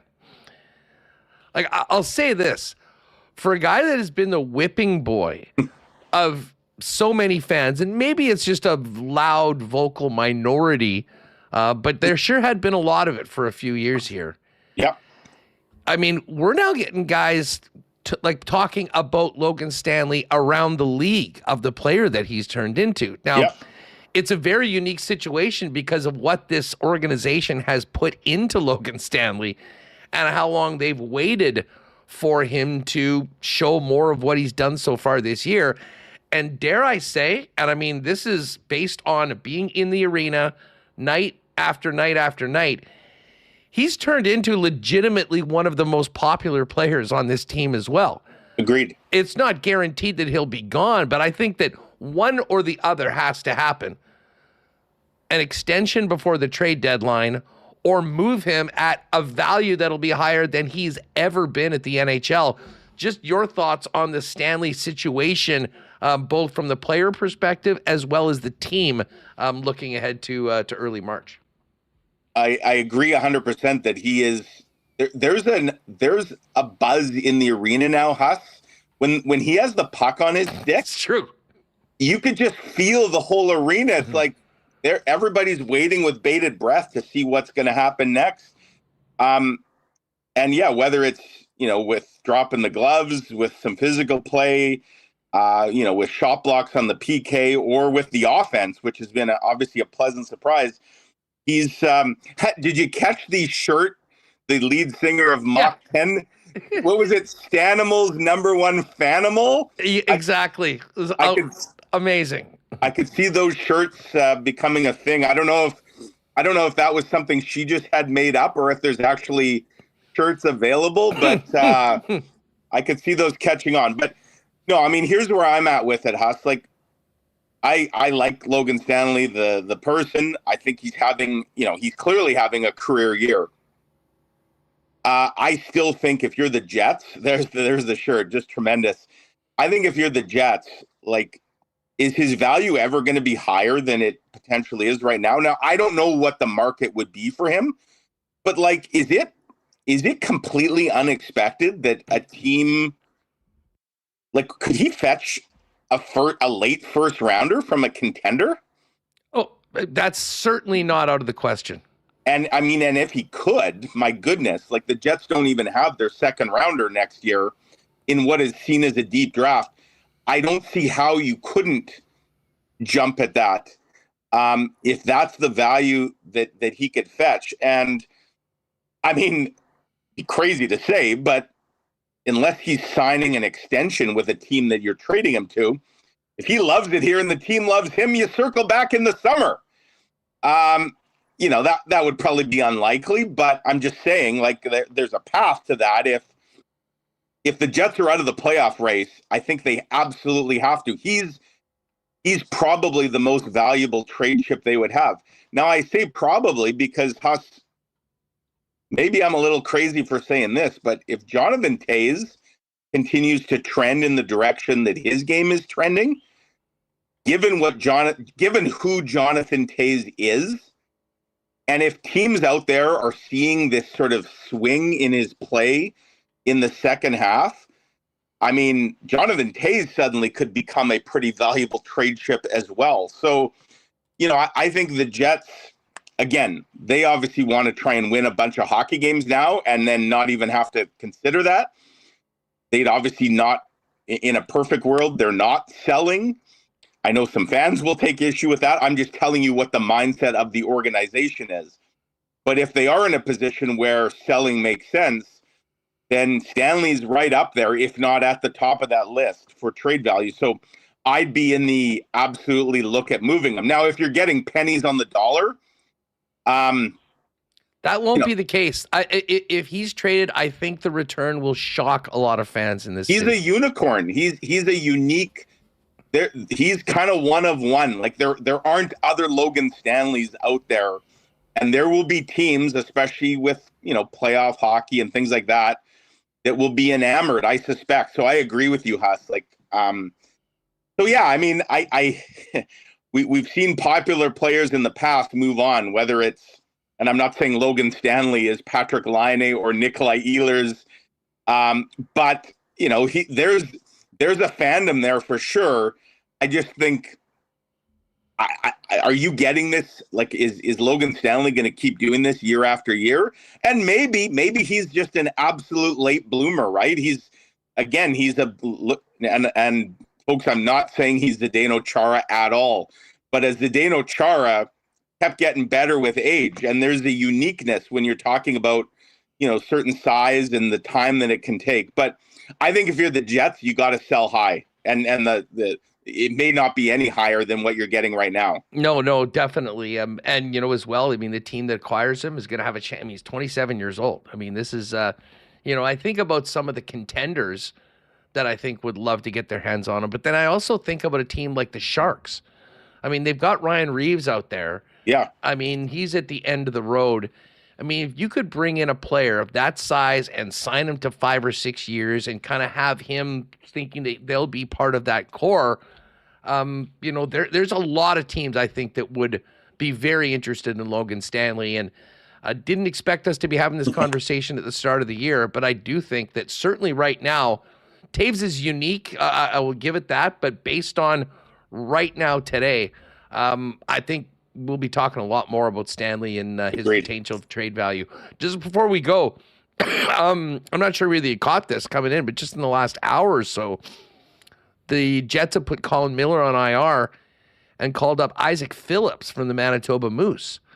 I think many people would have just assumed that it would have been Elias Salmonson if they're bringing somebody up from the Moose. What's the read on Phillips coming up with Miller on IR? Well, my read would be that probably means that they don't want a guy like Phillips isn't necessarily going to be thrown right into the lineup, and he's more insurance at this point. That probably means Luke Schenn goes back in the lineup. He'd be the first guy up, and they'd rather Elias just keep playing with the Moose than come up here and sit. So yeah, I know they've been really happy with Isaac Phillips. He's a guy, Huss, that last year, like so many members of the Moose, had a terrible season.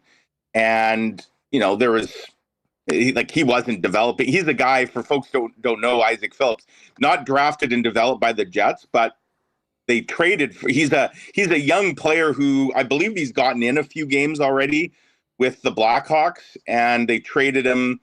Correct me if I'm wrong, Remo may know this. I think it was Dmitry Kuzmin that went the other way in that trade, who was a drafted and developed defenseman. So it was a swap of D prospects. And there's elements to Isaac Phillips' game that are really interesting.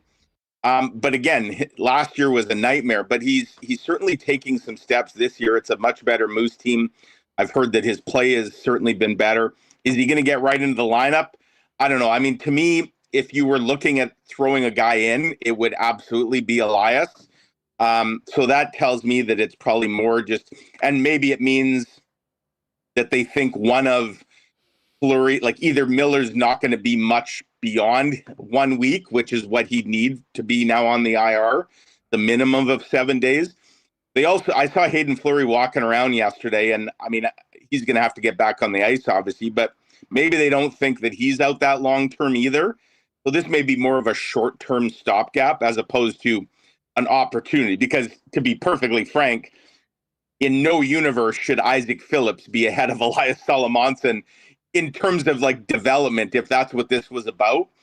I think this probably tells us it's more like just as an extra body at this point. Yeah, I mean, listen, they want Elias to be playing. If he's coming up, he should be in the lineup. And if that's not the case, or at least not the plan right now over the course of the next 3 weeks, I sort of get it. If that's what's happening after the break and after the trade deadline, I would be shocked. I expect him to be playing regularly by that point. Let me, I know you got to move on here, Huss. Let me just quickly throw out one other name, a guy we've completely forgotten about. We want to talk about potential trade value and building it up. Don't look now, but a young defenseman named Ville Heinola has 12 points in his last 12 AHL games. He is a point-a-game player over the last dozen games.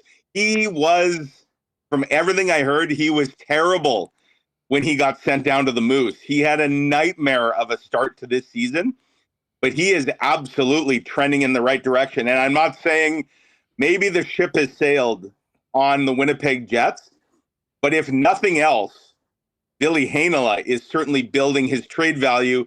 I wish I could tell you the same about Brad Lambert. Maybe his agent shouldn't have gone public before Brad Lambert played a single second with the Moose this year, because he hasn't exactly made a compelling case that he deserves a look in the NHL when he's barely possible right now at the AHL level. Yeah, he had 2 goals and an assist in his first 17 games. And then the call it to Zhilkin happened, and it wasn't lost on me that Lambert had a goal and an assist, and Barlow scored in that first game. Now, they did lose 7-3, but, at least you're hoping to see some positive things happen for these young players. And I think they know, whether they've been told specifically or not, that, if you play well over the course of the next month and a half, there could be some real opportunity for significant playing time down the stretch of the rest of the way. Mike, great stuff as always. Thanks for doing this, and we will look forward to seeing you tomorrow at the rink. You bet, Huss. Enjoy the week. Take care. All right, good stuff. There is Mike McIntyre. Now, tomorrow will be a game day show, which means we'll update you from the morning skate on how the lines are looking for the Jets. And, of course, our lines are brought to you by Clean Line Plumbing, Heating, and Electrical, your local leader for over 40 years in residential and commercial plumbing, as well as heating and electrical. And much like the captain, Adam Lowry, who has the back of the Winnipeg Jets, Clean Line has your back with 24/7 emergency services. Keep the number handy, 204-500-2001 for Clean Line's 24-hour services. And, of course, you can check them out online at cleanline.ca. Clean Line, the official plumbing service of the Winnipeg Jets. Captain approved. We got a big Monday nighter. We're going to be talking with our pal Zig Fracassi coming up and go over the NFL action on the weekend. Looking for a great spot to watch the game tonight? Your local Boston Pizza will be rocking and ready to go with the final Monday nighter of the year. Stop by for a chance to win great prizes, not to mention those ice-cold schooners, world-famous BP wings, gourmet pizzas, and more. And, hey, staying at home tonight, you can get the great taste of Boston Pizza by ordering online at bostonpizza.com. Speaking of NFL, for those of you that are buoyed by the performances of your teams on the weekend, you can get down to Royal Sports and maybe grab a little bit of new gear before the divisional weekend. Of course, Royal Sports is the #1 spot in Winnipeg for NFL merchandise from all 32 teams. They've also got the best in Winnipeg Jets and NHL gear, Blue Jays and Major League Baseball, and tons of Canada gear that you're going to get your hands on before we hit the ice and all the other events in the Olympic Games coming up next month. Royal Sports for over 50 years has been the superstore of all things sports, the biggest hockey department, tons of snowboard gear right now. You get ready to make that spring or summer or winter trip. It's all waiting for you at Royal, 750 Pembina Highway. Check them out on Instagram at Royal Sports Winnipeg for the latest merchandise drops and sale information. All right, Zig Fracassi is ready to go. Let's talk some NFL. First up, though, let's give a big cheers to our friends at Winnipeg's favorite local brewery, Little Brown Jug. You train day in and day out, learning new techniques, approaching new concepts, and living out the thrill of achieving your goals. Building a craft beer is no different. While you spend your hours on the ice, we spend ours here, brewing our trademark beer. Again, and again. Here's to pushing the status quo and challenging ourselves to build something memorable. 1919 by Little Brown Jug. All right, let's dive into a awesome weekend of NFL playoff action. Still one more game to go. Who better to talk about it than with our pal Zig Fracassi of SiriusXM NFL Radio. Zig, what's going on? Andrew, it's been a while. How you been, my friend? You know, I've been well. Our hockey team's been driving me nuts, but we got a couple wins on the weekend, which was very nice. Everybody needed it. Real fun game. We had our Winnipeg Sports Talk group out for the Friday night game and got the win, made for a great weekend. And I guess the other part of the great weekend was just the amazing action we had in the NFL. I mean, last night's game, maybe not as exciting, but all the other ones, going right down to the wire. We often joke about the NFL script. Well, they don't miss because the first 4 games had a ton of drama, tension, you name it. It was a great, great way to kick off the playoffs. Well, if you looked at the margins of those games, Andrew, you had 3-4 on Saturday, 3-4 in the first 2 games yesterday. And, of course, last night, the Patriots basically putting the sledgehammer on the Los Angeles Chargers, even though they only had the one offensive touchdown. I thought they moved the ball exceedingly well. I thought May performed pretty well in his first ever playoff start, and it just goes to show the impact Mike Vrabel has had on that franchise. So 4 of the 5 games, not bad at all. Hopefully 5 out of 6 tonight when the Texans take on the Steelers. Let's go back to Saturday afternoon. Started it off with the Rams and the Panthers. Yeah. This game looked like it was going to be a slaughter early on. Couple mistakes, a crazy uncharacteristic drop by Puka Nacua of what would have been a touchdown towards the end of the half. And the next thing you know, we're in the fourth quarter and the Carolina Panthers have the lead. Yes. Listen, I got a lot of love for the Panthers. I think they overachieved this year. I think Canales is doing a real good job. But I have to admit, from a Rams perspective, I'm wondering, is this team... should they have been in that situation? And what are the takeaways from the Rams moving on, knowing that next week they're going to be heading to the Windy City to take on the never say die Chicago Bears? Yeah, well, if you remember the first meeting down in Charlotte, that was when Matthew Stafford had come into that game without any picks in like the 6 straight starts before, and then he got picked 6th in that particular ball game. Carolina knows the deficiencies. I thought Mike Jackson, after a while, did a really good job on the Rams receivers. I think this is just one of those pesky opponents for LA. They had some special teams issues in that regular season game when Carolina pulled the upset. There's special teams issues in this one, but I think in the end, this time, Captain Comeback, Matthew Stafford, was able to save the Rams bacon, and it showed when Carolina got the ball back.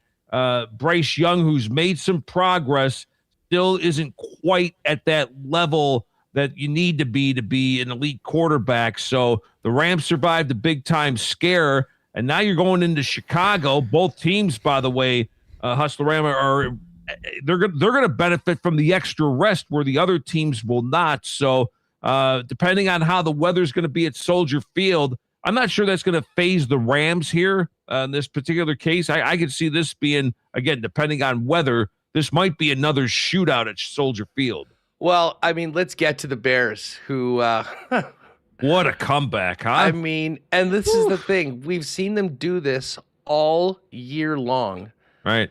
You know, the Caleb Williams, the fourth quarter numbers compared to the first 3 are wild, but I just can't help thinking about the Green Bay Packers role in all of this and Matt LaFleur, their decision making. I mean, to me, this was more of a choke that enabled Chicago to be able to do what they had to do. Because to be honest, if you think of some certain decisions in that game, like the throwing the ball late and just basically handing the Bears 2 more timeouts was, I mean, honestly, some of the most perplexing coaching decisions. It's one thing to be aggressive. It's another thing to be reckless. Yeah. And I thought the Packers were, and they got absolutely burned. 25 points they gave up in the fourth quarter. Yeah, absolutely. And, not to get Ben Johnson off the hook here, but remember that decision he made on 4th and 4 at their own 32 early in the first quarter. They failed. Dumb. Green Bay cashes that in. All of a sudden, the great Yogi Berra saying was coming into play. It's getting late early for the Bears. I love using that saying, by the way. But then as the game wore on, even the way Green Bay came out to start the second half, it just seemed like, all right, we're content on, maybe just sitting on this lead. We think we have a good enough defense to, keep Caleb and company under control. But you're right. I mean, the way some of the decisions were being made. Now, granted, Chicago was starting to amp up the pressure in the second half, but still, I thought they got away from running the ball and all that kind of thing. So, but it was kind of ironic that when the Bears felt that lull, when Jacobs, who had never returned a kick in his life, returned a kick and then he fumbled it, but Green Bay got the ball back. That almost woke them up because they got the scoring, they got the touchdown after that. And I'm thinking, you know what? Blessing in disguise. They recover that fumble. Maybe now they'll wake up and close out the deal, but they weren't able to do that. So give Chicago a lot of credit for the comeback. It's the 7th time this year that they've been able to do this, the Cardiac Bears. And it does make you wonder here about the future of Matt LaFleur in Green Bay. I mean, they've had, some decent drafts. They've had a little bit of playoff success, but it seems like the last couple years they've plateaued, and it really makes you wonder now if LaFleur is going to be retained for 2026. Well, and apparently, I mean, there was a lot of going on around on Saturday night that they were planning on announcing an extension afterwards. Now, I woke up today and I'm like, I will be surprised if I hear anything on this. I did look, and it did see that, like Adam Schefter reporting that they're now trying to expect it to work out a deal in the coming days to keep Coach Matt LaFleur in Green Bay. Wow. I got to admit, I'll believe that when I see it. Just because of how bad. And I mean, listen, he will get another job. I think, there's some hard lessons that he learned. But the first thing I said once they blew that game, I said, John Harbaugh is going to look real good in green and gold. Yeah, I know. mean, that seems like a perfect landing spot if they did want to move on for someone that has won a Super Bowl, that has done that before. Because let's face it. I mean, if the Green Bay Packer job comes open, that immediately goes to the top of the list of the most attractive spots for coaches that are looking to get on as a head knock. Yeah, although it's going to be interesting to see, like you said, whether Mr. Policy, who's Carmen Policy's son's now the new team president in Green Bay. We'll see how that ultimately gets deciphered out. Although everything around here, Andrew, and Gary Myers has done a terrific job reporting on this. Longtime New York Daily News reporter and does some talk shows in the New York area. He's been on top of this, and it just seems as though it may be just a couple of teams that John Harbaugh is looking at. And it seems like the Giants are really hot and heavy after that. So it wouldn't stun me if John Harbaugh winds up being the next Giants head coach. Hey, speaking of head coaches, you ever seen a frostier post-game handshake than the one between LaFleur and Ben Johnson? Yeah. That was crazy. Yeah. Put it this way. I don't know if they're going to be chanting Kumbaya at any time soon. Because remember when Ben took the job, he says, I look forward to beating Matt LaFleur a couple of times a year. Of course, when Ben was the offensive coordinator of the Lions. And hey, you know what? Until you do it now, Chicago, Green Bay, it's always had its cachet rivalry. Maybe now this is a little bit of spark to the longest rivalry in the NFL, a new spark, if you will. Moving on to Sunday, probably the game I was most intrigued about going into the weekend was Buffalo and Jacksonville. Jacksonville had a great second half of the season. Now, they beat a lot of bad teams. They also went in and put the league on notice by thumping Denver in Denver in that game, which I think was, okay, wait a second, this could be real. I think overall the Jags probably a better team than the Bills, but I think a lot of people, myself included, rode with the Bills because you just believe that Josh Allen would find a way, and he did. I mean, first time ever, 4 lead changes in the fourth quarter in an NFL playoff game. I thought it was really well played by both teams.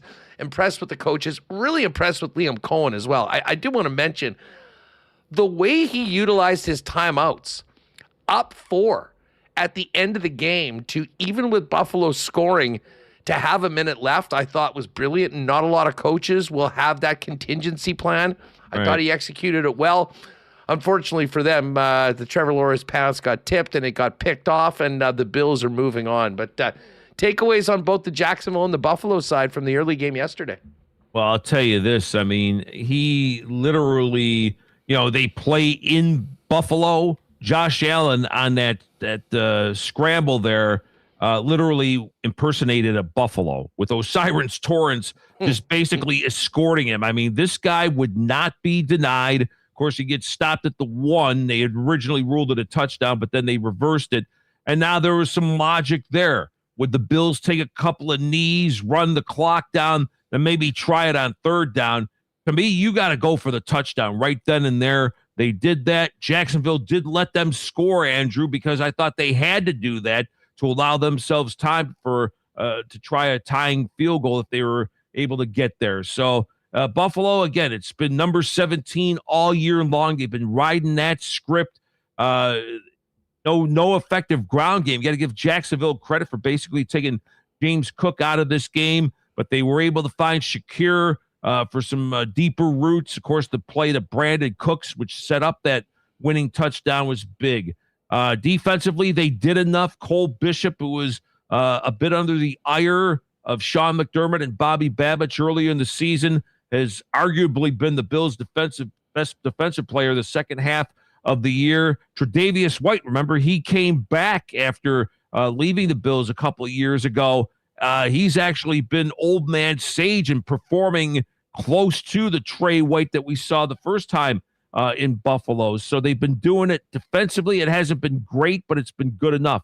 On the Jacksonville side, Trevor Lawrence, I think, exhibited some prowess with the 3 touchdown passes.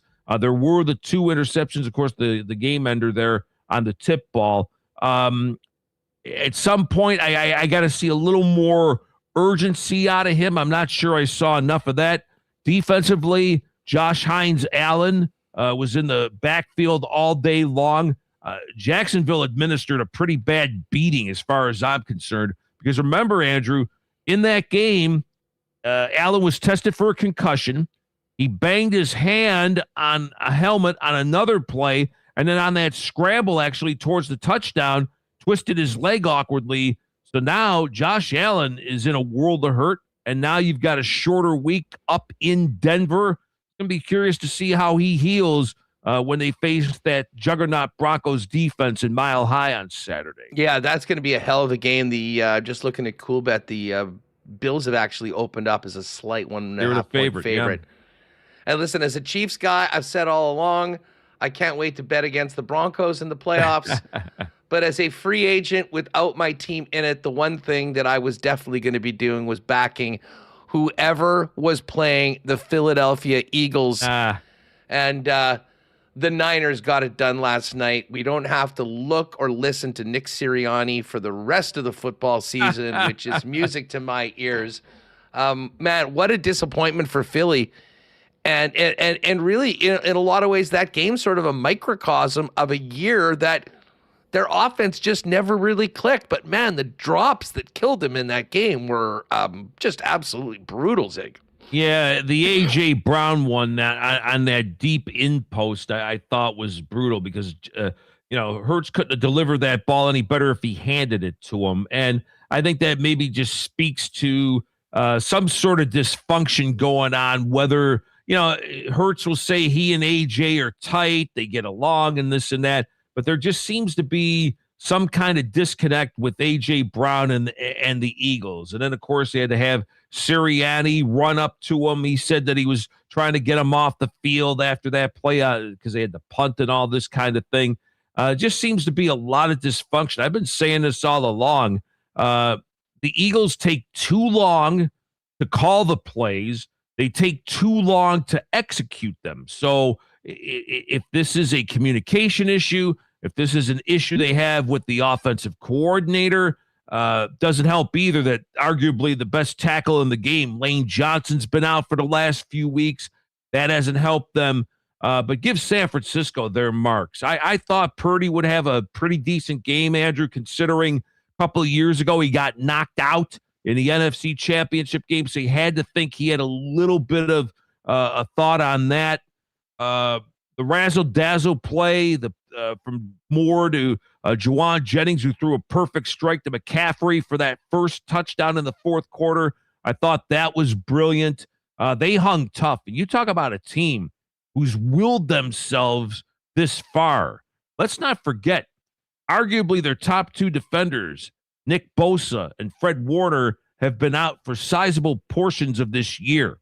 So they've been using third, fourth, and fifth string linebackers. They've had injuries in their secondary.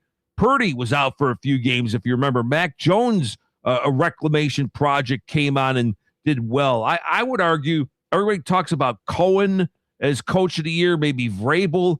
I could make a solid case that Kyle Shanahan maybe did his best coaching job all year long with a bunch of no-names. Trent Williams missed some time this year, and here they are competing in the divisional round. But gut check win for San Francisco, and I think for Philadelphia, there's some buzz that Sirianni's all of a sudden on shaky ground. I think there's going to have to be some seismic changes going on there for the Eagles to stay competitive. Yeah, it was, listen, I'm with you. I have been saying it all year long. How are we not hearing more about Kyle Shanahan for Coach of the Year with what he's done? And it often goes to the team that everyone thinks sucks, that wins more games, and it's sort of the most improved or the best result in relation to early season expectations and predictions. But you laid it out. I mean, what they've done without so many of the key players. And now, of course, they got to go into Seattle without George Kittle, which is going to compound that. They had 3 points against them last week in that battle for the first seed, and I'm not sure it goes differently when they play at out on the West Coast in Seattle next week. Last night's game was the one that wasn't really that exciting. Dominant performance by the Patriots, who will get the winner of tonight's game. So we'll have time to talk about the Patriots in the middle, but what fair or unfair to sort of hang this one on a very mid performance for Justin Herbert? Matt Sims and I got into not an argument, but a pretty fair discussion on our show last night after the game. And I've said this all along. I think Justin Herbert's a terrific talent. Seems like a good guy, smart kid, all this kind of thing. But please do not call him elite. Sure, he's got the size. Sure, he's got the arm. Sure, he's got all of that stuff. But, Andrew, until you win in the playoffs, you cannot be considered elite. And he's not. Now, Matt made the counterpoint, and I think it's very valid. In this particular scenario, you've been without your top left tackle all year in Slater. Alt, the former Notre Dame standout, he's been out. So when you're without that, and then you've constantly shuttled the offensive line, that's not fair. Now, granted, he doesn't have, the Chargers version of John Jefferson and Charlie Joyner and Kellen Winslow either in terms of receivers. Keenan Allen, great receiver in his time. He looks burnt. I'm not sure they have a whole lot of trust in Quentin Johnson.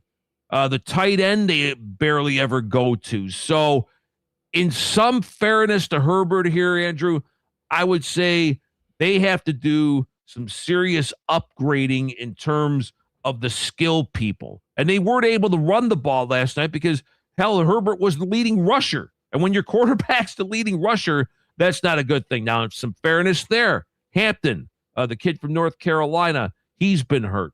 So I still don't think he's an elite quarterback in this particular scenario, though, and I think Matt was right. Put some of those things on him. It's not totally his fault.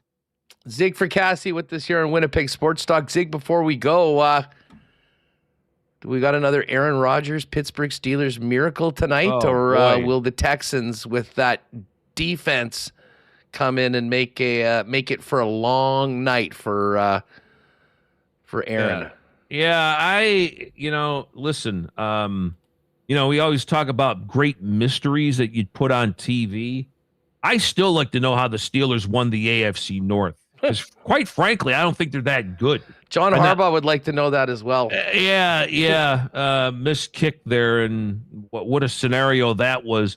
Because I don't think either one of them are, frankly, that good anymore. And I know a lot of people in Pittsburgh are, they're a little bit tired of the 9 and 10 win seasons, which sound great, but for a franchise that's won 6 Super Bowls, it's supposed to be the standard. You haven't won a playoff game in a decade, which brings up whether there's been a lot of, my new buzz term now is entitled complacency. And it seems as though the Steelers management seems to just be entitled and complacent enough to be, we're good enough. We'll keep the fans in the stands, and hiring mercenaries. Because if you look at that roster, Andrew, there's a lot of guys that brought in from the outside anymore. This isn't the homegrown, innovative Steelers organization that I remember growing up, that you remember growing up, unearthing the Lamberts and Hams and Mean Joe Greens and guys like this, and through the 80s, 90s, and everything. My point being is they're like a bunch of mercenaries who somehow won this division. I think this has got to be Houston's time tonight. This is one of these games where I think they have the superior defense. Stroud has shown tendencies of being an elite quarterback. This is this type of game on the road, Monday night national TV, that I think he has to show, I'm ready to take that next step. I'm willing to ride with them. And by the way, you and I both nostalgia. It'd be nice for Houston to win a road game in Pittsburgh in the playoffs. Yeah, I'll tell you what, I'm looking forward to this one. And I think that Texans, for whatever reason, there's like the voodoo of the Steelers that makes me a little nervous about this game. But I think if they get through this one, they are very much live to go to the Super Bowl. I mean, with a defense like that, that'll travel to Denver. That'll travel to New England. But they got to get past Aaron Rodgers and the Pittsburgh Steelers. For Mike tonight. Renfro, they'll win it. You know what I'm talking about. Zig, you got the best throwbacks of them all. Pal, thanks so much for doing this. Always great to have you on the program. We'll do it again real soon. Enjoy the Monday Nighter tonight. There you go. Thank you, man. Appreciate being on with you. The one and only Zig Fracassi, folks. Give him a follow on X at Zig Fracassi, and you can check him out on SiriusXM NFL Radio, one of the best in the biz and a great friend of the program. All right, speaking of that Texans-Steelers game, let's get over to do our lines for our friends over at CoolBet. And speaking of CoolBet today, good luck to all of you WSTers that have qualified for tonight's Costa Rica poker final. Going to be a lot of fun seeing what happens in the tourney while watching Monday Night Football. I'm all ready to roll. So good luck to everyone that will be in the final, and hopefully we'll see you rolling with myself and Hammer 2 weeks from today, heading out to Costa Rica for that poker event for the week. Going to be a heck of a lot of fun. The Monday Nighter tonight. The Texans, as they've been all week, after the early line movement, a 3-point favorite in this game tonight. Pittsburgh opened at 3.5-point dogs at home. It was quickly bet to 3, and that has not moved. The money line for tonight's game, Houston minus 152, and the Pittsburgh Steelers plus 139. The total for this game has actually gone down again. It is now at 38 points, which is about as low of a total as you will ever see in the National Football League. Heinz Field's going to be rocking. The terrible towels will be out. But will they be able to stop that devastating pass rush of the Houston Texans? a lot on Aaron Rodgers' shoulders tonight, and he'll want to have his head on a swivel for Daniel Hunter and Will Anderson on the edge of that Texans defense. Other lines for the games that we already know of for next week are as follows. The Niners go to San Francisco in the early game on Saturday. The Seahawks, the Niners go to Seattle. They're from San Francisco. The game will be in Seattle. The Seahawks are the number 1 seed. They had the benefit of the bye this week, and they thumped the Niners and held them to only 3 points last week with the number 1 seed on the line. Seattle's 7.5-point favorites against the Niners, and obviously the Niners' job to get that win got a lot harder after George Kittle went out early in the game yesterday, but they still were able to do it in Philly. They'll hope they can keep it going and get a chance at the Bears or Rams in the NFC Championship game. Sunday's action the Sunday night game is Buffalo and the Denver Broncos. The Bills, -122 favorites. Broncos, a slight home dog at +103. Point spread for that game is 1.5 in favor of the Bills. And then one of the 2 games on Sunday, the early game, is going to be the Rams playing the Bears in Chicago. Chicago, a home dog in this one, +3.5 for the Bears.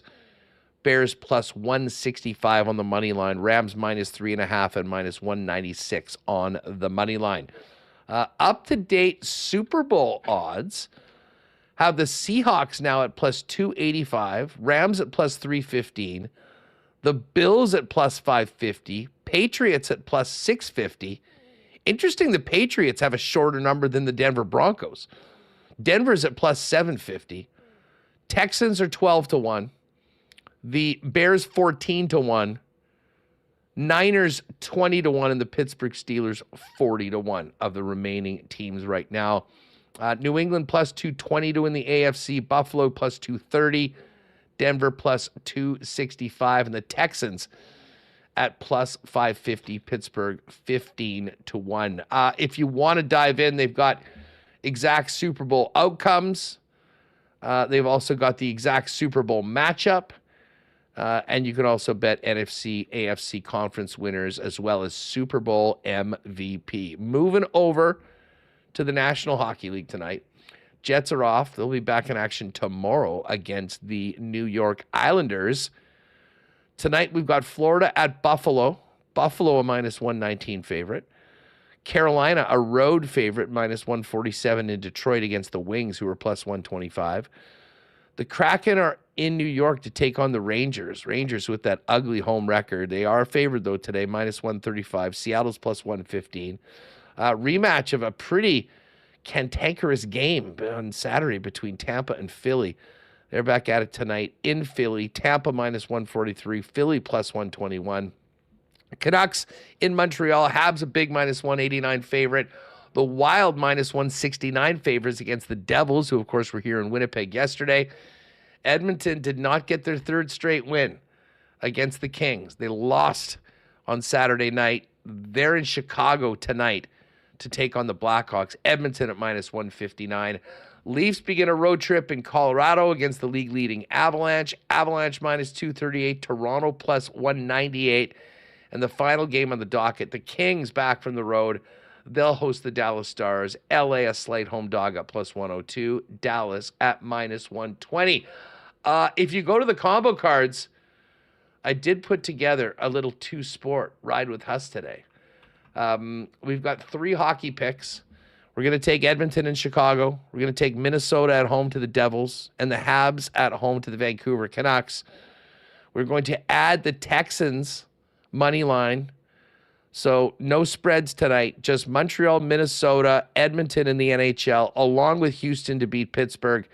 And that is boosted right now in the combo cards from +558 up to +645. Only at coolbet.com. Pat has the primetime parlay. I'll be riding with him on this one.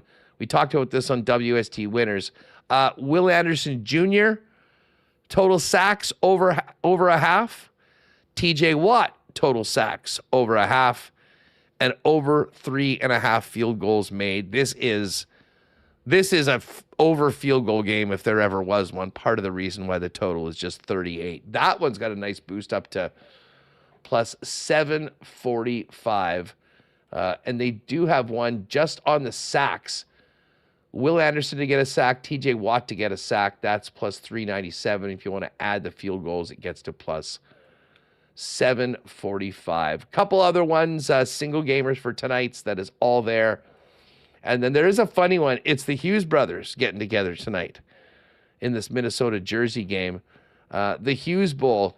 Quinn Hughes to have a point, Luke Hughes to have a point, Jack Hughes to have a point. That one's boosted up to plus 371. Remo, what are you thinking about this game tonight? Any Steeler magic, or is it the Texans? No, Aaron Rodgers, I don't think so. Texans defense, too good.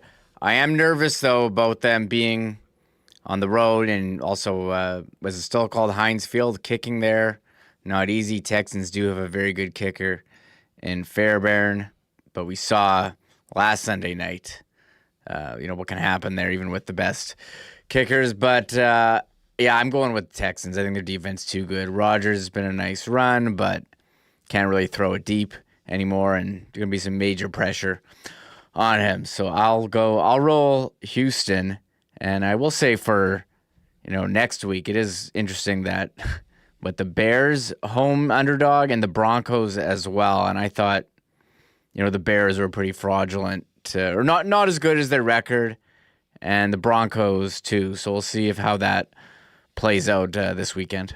I wouldn't be surprised if the Patriots potentially would be a slight underdog if Houston wins this game tonight. Yeah, they got that great defense, and Drake May in the playoffs. It's kind of unproven, although looked pretty good yesterday. The one thing that was interesting post game was that some of the Chargers players were saying to the Patriots defensive players, that they didn't know what was coming. They were so confused by this defense, and the Chargers have had O-line injuries all year.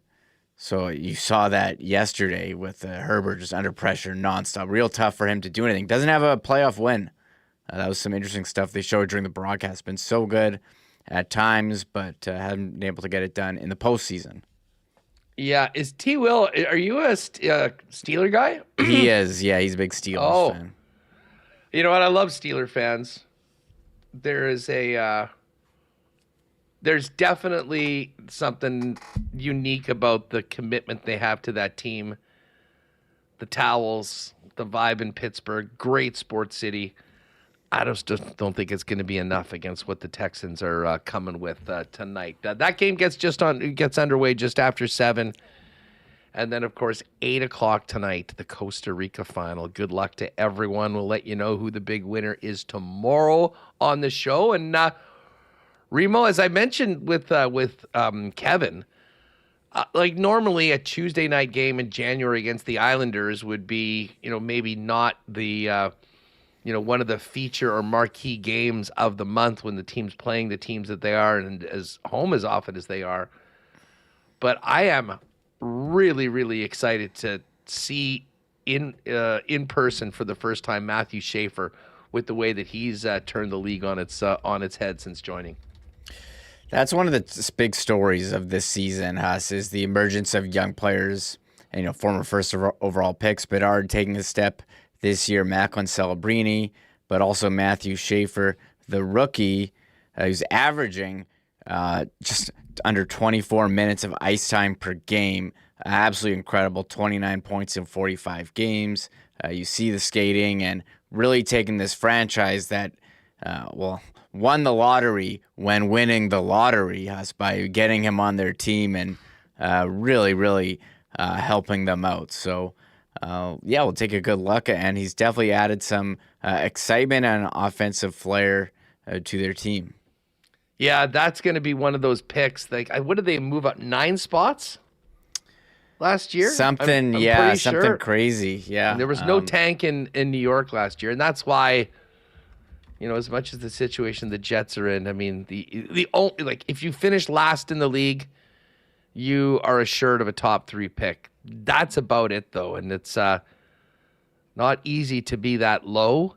But again, and I think back to 2016 when we were all freaking out that the Jets, shut down Brian Little. It sort of looked like they were quietly looking to finish as low as possible, and then they won 5 or 6 in a row to end it, and then got the good karma from those wins and actually got Patrick Laine in the 2 holes. So we will see. Lots of hockey left to be played. Tomorrow, it's the Jets and the New York Islanders before a quick one-day road tripper out to Minnesota later on this week, and then the Leafs back in town. Dave Pagnotta on the show tomorrow. I'll ask him about the Luke Schenn situation with the Winnipeg Jets. See if he's got any landing spots for Luke, and what might the Jets be able to garner in return if they moved on from the veteran, and more from around the National Hockey League. And, of course, the game day show. We'll have the Clean Line lines for our friends at Clean Line Plumbing. The latest coming from the morning skate. Connor Rabchak will be down there for us. And, of course, we'll wrap Monday Night Football and Week 1 of the NFL playoffs. All coming up tomorrow at 1 o'clock p.m. Thanks again to all of our sponsors that make the show happen each and every day. And to all of you, fun chat today. Thanks to Michael Remis for making the show happen, and all of our sponsors for their support, and all of you for making us a part of your day. Enjoy the final playoff game of the weekend tonight. Enjoy the beautiful weather outside as well. And we will see you tomorrow, 1 o'clock, for a game day edition of Winnipeg Sports Talk right here on WST. Oh, my God! Oh! Shut it down! Let's go home! Thanks for tuning in to Winnipeg Sports Talk Daily. Make sure to subscribe on YouTube and your favorite podcast feed at winnipegsportstalk.com.